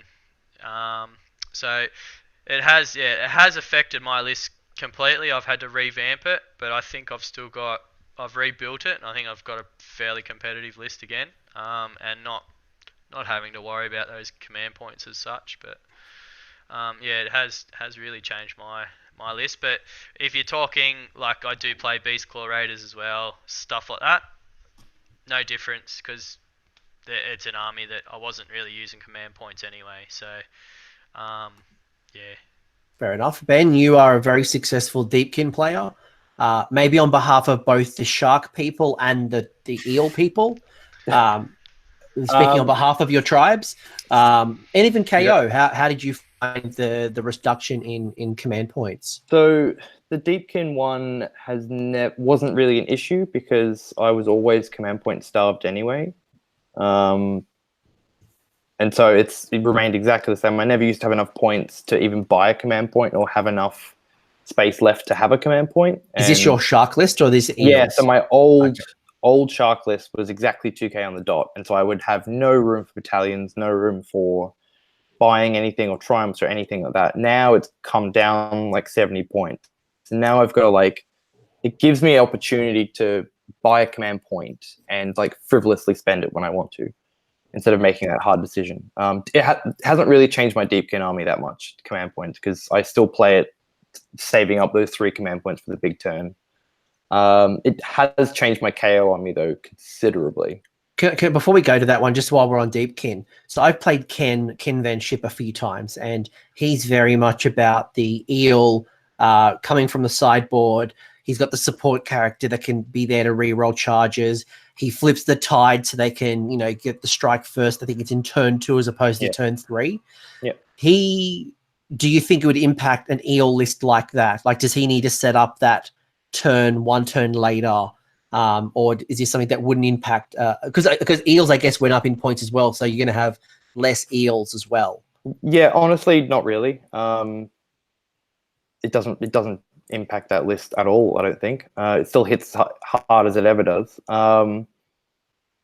What it does do, because you don't need any of those command abilities really, because you already get most of them. You get the reroll ones to hit from like the kings and the ability, like the tide abilities and stuff like that. Like reroll ones to save. Usually you've killed whatever you need to kill. Doesn't need to like live anymore, so you don't need to defend against it. Honestly, it hasn't really changed that much. Okay, that's fair. They look like, again, just speaking on behalf of the Deepkin players who might be thinking this way. And KO, KO, big time has changed a lot. You're going to want to get some command points with them, because when 2.0 came out, I played them, and my Admiral was literally the only thing there with a command ability except for Brock. And I would just always spend it on the Battle Shock immunity, and that was it. And there's nothing else I could spend it on. There was no point using it on Battle Shock or runs, because then I couldn't shoot. Charges, I wouldn't really be charging in, because my riggers would be too far away from like any hero. But now with all the new command points, it's changed. The whole thing has changed. Like, I can now actually spend command points on something, which is really cool. So I've completely rechanged my KO list. So to give you some perspective about how far the points have dropped for KO, my old 2018 CanCon list was 1980. It was or 2k on the dot. It went down 350 points. Wow. I know when I was talking to Hayden Walker, who's building a KO list, I think between editions or between books, he reckoned that he had about 200 to 150 to 200 free points just from the reductions across the board. So yeah, so like you've easily got enough points now to spend to buy a command point. Yeah, it's changed the game a lot. Like they'll definitely, like, good KO players will definitely see some use, and like you should be like terrified. yeah, no, that's fair. terrified. Like, because they are going to like come back. I think they're going to come back in a big way. Well, maybe you and I need to have a chat soon about doing a KO show. We'll see if Cancron wants to get on. Yes, Vice Admiral Cron. A quick question from the chat was around from Khorne, and specifically Tyrants of Blood, which I believe is the Bloodthirster list, if I'm not mistaken. Which in that case, Travis has asked about the changes. Bloodthirsters look like they've all gone down in points, which means more stuff. Yay for you. I don't think, talking about Campbell, who's a very, very successful Khorne player, winning CanCon, winning Sydney Slaughter back-to-back. He just saw more opportunities. I don't think he kind of saw any negatives coming out of it. Do you remember anything, Ben, when he was talking at Company of Dice? He seemed pretty positive. No, he was really, well, he didn't know that they were going to drop. He expected them to go up. Well, didn't the FAQ do something to Reapers and Tyrants? They don't work together or something? Yeah, so it stopped the Reapers pile-in attack first from comboing with the Reapers of Vengeance command ability. That's right. So that's what Matt, I think, used against me on the weekend. Yeah. He charged in attack first, and he did the second pile-in attack. And I don't think he can do that anymore. No, correct me if I'm wrong. So no, they all have to go, or you just do the once pile in an attack. Yeah. So he came down and like overall still strong, but I think they're fine. Yeah. There's still, it's just a minor tweak in how you play with the Tyrants of Blood. Yeah, he's a good player, so like I don't think it's really affected him that much.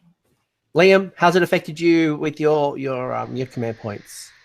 They're fine, honestly. I mean, Sylvaneth's a very heavy command point army, right? No.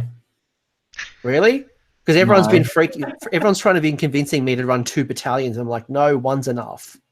No, because it all really depends on the spells and stuff you add in. Like for rerolling charge and stuff, like you're 9 away, and there's ways where you can build a list around being +3 to charge, so you just need a 6-inch charge, stuff like that. Command abilities, though, like with Harvest Boon and the Arch Revenant command. I love how I'm talking about like what's happening in the new book, because some of you guys haven't really seen it, but like getting +1 attack. Like if you really want +2 attack, then go for it. But you can do something similar to like Deepkin with a playstyle where you can like hold up those command points and then do one massive bomb. If that makes sense, and just go completely ham with all those command points. Like just go, cool. Kind of Hunters of Swords now have +2 attacks, and now they're also re-rolling to hit this and that and that and that, and like just make them go cool. Go psycho. Not ham as in like the guy who's on the stream. So yeah, he goes ham as well. He goes ham with Ironjawz. But you like it's honestly, Sylvaneth players should stop stressing. It's fine. Like I honestly, with the new command abilities and stuff, I just go like cool. Wait for turn 2 or 3, the most important turns of the game, and go completely nuts. Unless turn 1 you need all those command points, then 2 command points giving like kind of Hunters of Scythes +2 attack is fine. Like that sounds like Deepkin. Like literally, the start playstyle is very similar to Deepkin, where you can literally go for 1 turn and just stack them all up, and you can go completely nuts.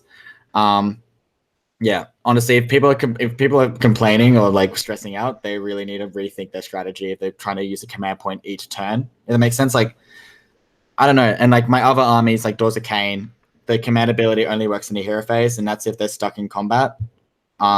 If my Doors of Cain have not killed something in the last combat phase, then I really messed up. So, and or you just run into 60 grots with nets.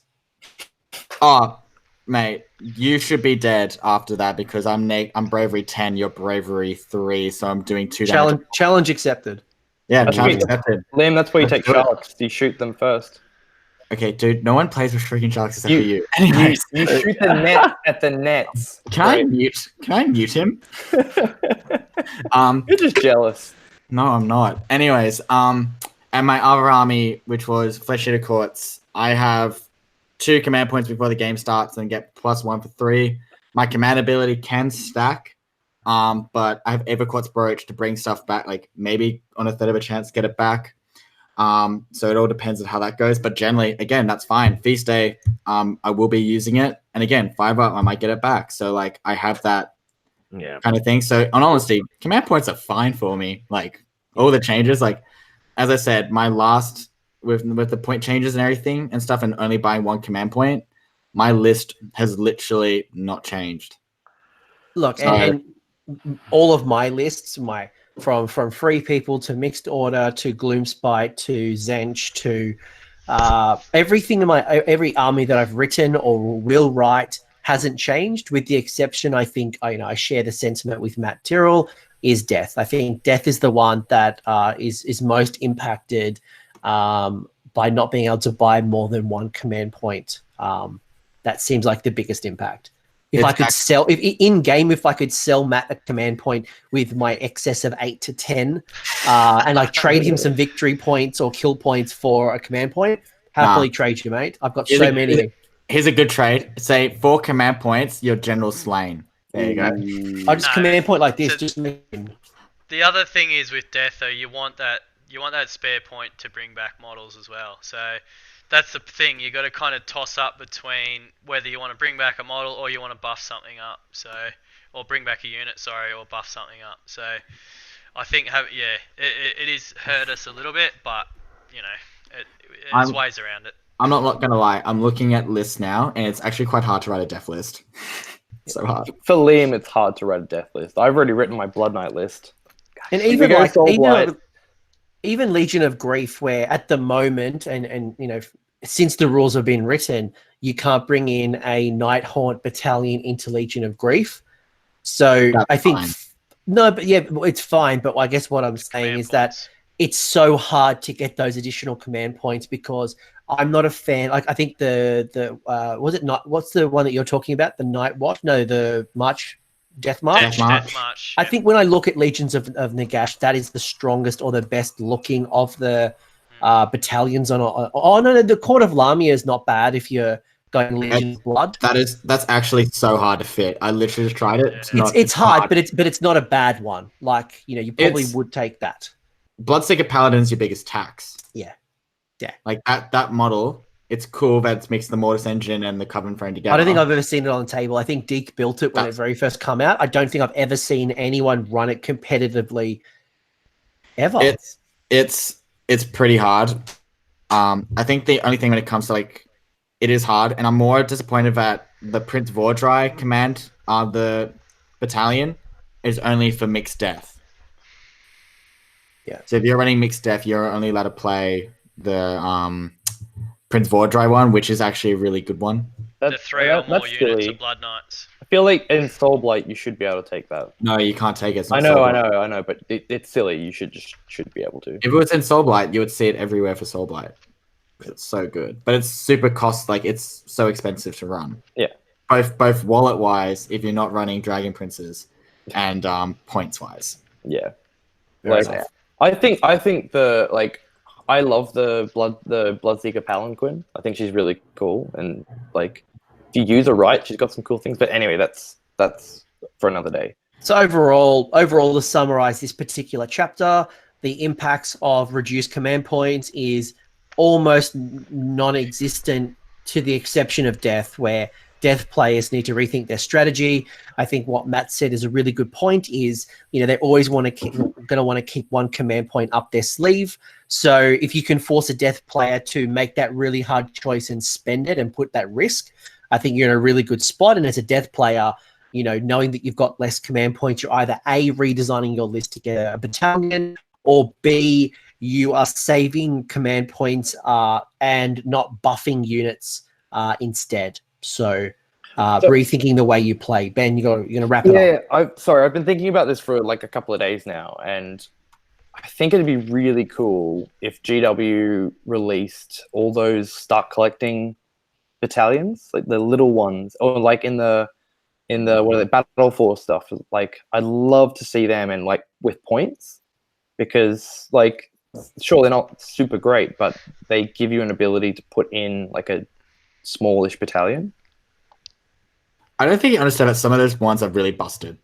Yes, some are really good.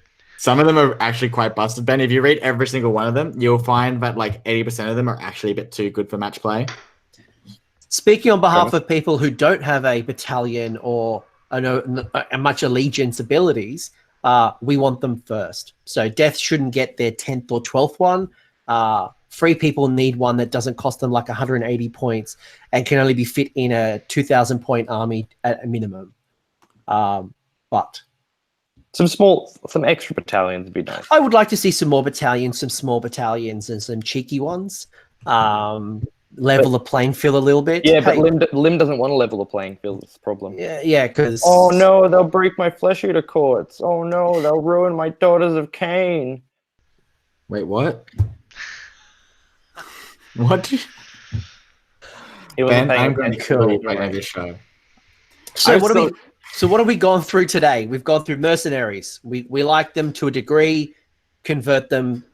You'll be a hero, hobby hero. Command points, pretty okay. I think we're okay with that. We like the 3 new command abilities. New scenery table seems pretty good. We like commanding. It seems okay. Nullify seems interesting. We like overgrown. Overgrown? Yeah. Yeah. The new healing one's cool too. Yeah, healing and volcanic as well, but that's on a 6. Some of the winners we think are going to be the Skaven, the Daughters of Cain, the Slanesh, and the Feck. We think people like Zenj, KO might see a resurgence. Some of the losers we think are definitely Death, having some restrictions on them. Jet was screaming out Bone Splitter's got no love. There are some armies that kind of sit in the middle, some Stormcast that kind of won, kind of lost. What else? And overall, we like the scenarios. That the new ones are pretty good. And overall, the FAQ was a bit of hit and miss. Some things surprised us, like the warp lightning vortex, but then some things have just completely missed the mark, and we didn't address problems that needed to be addressed. We addressed things like the Drake Lord on Drake Spawn, the old Dark Elf Lord. Like they definitely had to be removed from the game. But some of the depravity point stuff that Slanesh is doing, no, that's okay. We'll keep that. That's fine. It's not busted. But those OP dragons, those are OP Dark Elf dragons. But I have a theory, and maybe we can watch this back in 6 to 12 months' time, that my theory is they removed that so they could bring them back in Shadow Elves, or a version of them in a Shadow Elves. So it's like removing them, we kind of forget about them, and then surprise, is a new model range, and it's based around dragons and Dark Elf stuff and happy days. Cold ones. Because they didn't need to be removed. Damn, the repeater ball thrower. And then you'll watch Liam's wallet disappear again. And Tomb King Tristan, who's in the chat, is happy that, Tomb King's still legitimate compendium, still in the book. And more importantly, the Legion of Asgore, a.k.a. Chaos Dwarves, are legit. They actually now have points in GHB, so they are a real army, not a hashtag fake army. Well done, Chaos Dwarves. They're better than Dispossessed. Well done to you. Who, funnily enough, I'll be talking to tomorrow, doing a faction focus with Gabe and Reese to talk about the Legions of Asgore. So check it out. Any other final comments we want to make about Generals Handbook 2019 before we wrap this up? The player's code. Did anyone read the player's code? Oh, snap. I did. I actually might get some sports scores for once. No, that's not true. I just think it's just common sense, like how you're supposed to play, or be when you're playing a game with someone. And I think it's just good to have that in writing for some people who don't do this sort of stuff much, or do this for a social interaction, and I felt like I didn't need to read it because but it makes me wonder that it's obviously happened in an event. For it to be written down. And I believe there's some stories behind some of it from, I think it was LVO. Some of this stuff actually came from Sigmar, which is why it's in the General's Handbook, and I don't believe it's in any 40k codexes just yet. Or the I just like that it's written down. That's all and it's there, That's all I wanted to add. I think the one thing as well is like when Games Workshop do their big events at Warhammer World, they do bring out a player's code kind of thing. And I think for them, they're just going to say rules are follow whatever the General's Handbook player code says and page blah, blah, blah. Yep, and I'm going to do that in my tournament packs moving forward. That etiquette will be follow that, and if you don't follow that, that is it's very clear on what's expected from you. It's some of it's a no-brainer. Yeah. I can't remember. I know it is, but I just thought I'd mention it. You know. No, it's a really good call. no. I remember. I think Rob Symes called it "Don't be a dick." Like, that's big bold pretty letters. much Don't it. And be a we dick. all go to these things to have fun, so it's just nice, you know. Sometimes there's always that, you know, you have that one game with that guy, and you're like, "Fuck, that was real bad." Like, but most of the time you have great games, but it's just nice to have it written down, you know. So No, that's fair. I think. Look, you know, when I reflect on that, probably 99.9% of my opponents always follow that code. Yeah, that's it. 100%. Any other final thoughts, team, before we kind of wrap things up? Ironjawz got a huge buff. That's about it. I got all the sweet toys. That's all I really have Brute to say. Fist is a thing. Yeah. Ard Fist will be a thing, I reckon. Now that Ard boys are so cheap, I can move in the hero phase, attack in the hero phase. I've got a spell lore. It's incredible. So yeah, loving it. I think before the FAQ came out for FEC, the big thing I saw with Ironjawz was you run Brute Fist, and you can either run Gordrak, because Gordrak is so good. I don't care what anyone says. He's great. And then you spend another, and that's no command points for making them charge in the hero phase where they're near the general. Then you spend 1 command point with the Gordrak buff, so +2 attack. They will kill that Gristlegore general. And also, the Gristlegore general cannot pile an attack because it's in the combat phase that he's only allowed to. So now he's dead. Now you get to move in your next hero phase, and then now you get to wipe out whatever's left as well. And then boom, your FEC player is now crying on the floor, and he's complaining that his little gimmick no longer works. Yeah. Boom. That's why Gristlegore is the worst and Hollow Morn is the best. Yeah. Hey, Sharks went down 20 points. No one cares about the goddamn Just saying. Sharks. All right. I'm muting him. I don't care. If you are watching this on the replay or even in the chat right now, let us know what you think about Ben and his Sharks versus Liam and his anti-Sharks. Who is right? Who is wrong? It's clearly Ben who's right. It's all about the Sharks. No, Liam is trying to sidetrack us, and then at CanCon he's going to have an army full of Sharks and No. You should see the list he sends me with Sharks in them. they're great. Yeah. They're gonna get nerfed. By the way, someone said Blood Knights in a Corn army. Sure. Oh, yes. That's Craig. That's Craig who should have been on the show, but his mic wouldn't work. So shout out to Craig who thinks Blood Knights with his resin Blood Knights. Do we think we'll see new models for Blood Knights? Are they going to be the new Death faction? I bloody hope so. Hey, guess what, guys? That rumor engine might be Blood Knights, but like just hanging them off them. Be good to see. I reckon a vampire army would be really cool. Like vampires on foot, like So like you know, like the Thrall models, like that, but vampires. Like depth guard. You know what? Like Corsairs. What? Like all Corsairs, like all cloaked up, kind of thing.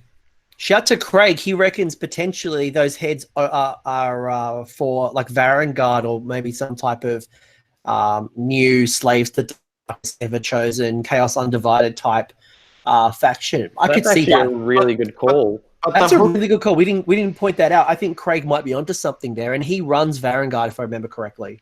But the hook merchant, sold all of the hooks to Gutbusters. He's making That's right, the beast claws. He sold them all there, so I don't know how Space Archers got it. He didn't sell them. He got eaten and they got stolen. Okay, you know what? Ben, shut up. Let's So move do we on. want to do some quick shout outs? This is quickly gotten out of control like a Dwellers Below show. We're just talking smack now. And it's true. They know it. I listened to the latest Rage of Sigmar. They know they talk a lot of smack, especially at Lords of War. 99% of the stream was all about not the game. And Nick Hohen, actually, when he was actually commentating, actually did some commentary, and it sounded like the chat gave him absolutely hell for not talking about Smorgan's private schooling. But hey, this is a tangent that most people don't know what we're talking about here. Who wants to wrap us up, and where can people find you if they want to hear more of your hot garbage? I guess I'll start. Hey guys, I'm Ham. If you want anything painted or you like painting, check me out on Facebook. Just look up Ham Solo. Yeah, and check me out next Wednesday. I'll be doing the a faction review. Faction Focus, we're calling it. Yeah, sorry, Faction Focus. My bad. We've just roped him in. Ash McEwen was meant to be doing it actually last night, but he's gone on holiday. So we cut Ash and we brought in Ham, who I think is an upgrade. And I can say that because Ash is probably not watching because he's packing for holidays. And then, although if he is watching, I'm in shit. Oh, yeah. So much shit. And just shout out to the boys at the Simple Math Club too. And yeah, that's it, man. So 2 + 2. That's right. No, I don't know. window. That's 1 + 1. That's 1 + 1, mate. Oh, see, I don't even know, man. That's what I mean. That's why we have a club, just to work out simple maths. Well, shout out to the Simple Maths Club, who are clearly not doing a very good job. And Ham will be doing Faction Focus with myself and Brogan Clark next Wednesday. Let's hear about Ironjawz. Ben, actually, no, I'll let you go last because you want to get the last word in about Sharks. Mayor Matt Tyrrell, which buildings are you opening up as the mayor this week, and where can people find more about you? We got an aged care home opening up because I closed the last 3. They're costing too much money. Yeah, no, you can find me on Twitter, Mathew Tyrrell, the mayor in brackets in the middle of my name, and then on Facebook as Matt Tyrrell. Yeah. Apart from that, yeah, shout out to everyone that's local here. So, yeah, thanks, guys. And look after this aged care because they are under the Royal Commission at the moment. So I hope you're doing a good job. They're not making any more money. They're not paying taxes. Fuck them. I'll bring us to Liam to hopefully bring back the conversation, and then I'll say the Sharknado himself. Poor Liam. I don't know. I'm on Twitter, but I barely use it. Just like if you want to verbally abuse me about using sharks, just mail me on Facebook. Okay, awesome. I'm good. Cool. And Liam, you can find me again on the Sydney page, Warhammer Age of Sigmar Sydney page, Shadowhammer_ on Twitter. That's it at the moment. I've been pretty quiet because I've been unwell. Something you may have missed this week actually is the Age of Sigmar podcast with Nick Owen. Did you check that out this week? Me? No. Yeah, they did an interesting game of kill, and it was you, me, and Chuck. Funnily enough, and you got a lot of marries. People wanted to marry you a lot. I need to listen to this. I seem to be the person they wanted to kill the most. So shout out to Joe Pagano and Nick and the crew. For wanting to kill the coach. So I don't know why. They try to explain themselves, God bless them, but hey, they're coming down to care. I had no idea. I need to listen to that. I've been so out of the loop because I've been so unwell. So and I'm kind of feeling a bit better. So I'm kind of keen to get back into some hobby. But I got 2.5 weeks of work to catch up on. So wish me luck. I'm going to wrap it up with 2 questions that came from the chat that haven't been answered yet from Keith. One was, will Roosters supporters be safe at the Canterbury Bulldogs Club? I've told him absolutely. However, the tournament scores will always be 16-13 for him. And if no one knows what that reference is, that is the last grand final that the Roosters and the Bulldogs played, where the Bulldogs beat the Roosters 16-13. And I continue to remind my wife, who is a Roosters fan, and I'm a Canterbury fan. And the last one was around. The other one was actually from Josh Griffith, and this is actually to you, Mayor. And the question is, this is going to wrap up the show. The question is, does the Mayor of Dubbo have any comments on the fact that Dubbo won the poll for shit towns of Australia and was voted a shitter town than Orange? And because of this, does he, in his capacity of both Mayor of Dubbo and head of the Dubbo Zoo, plan on adding any new exhibits, such as Dungogs to try and change the reputation as a shittier town than Orange? Well, fun fact for you all that you probably did not hear this because it was a local Albury thing, but Albury got voted as the number one town in Australia for cheating couples. So we are not. Dubbo's not the shittest town. Aubrey is. I think my country town, which is Glen Innes, has the highest teen pregnancy capita in Australia.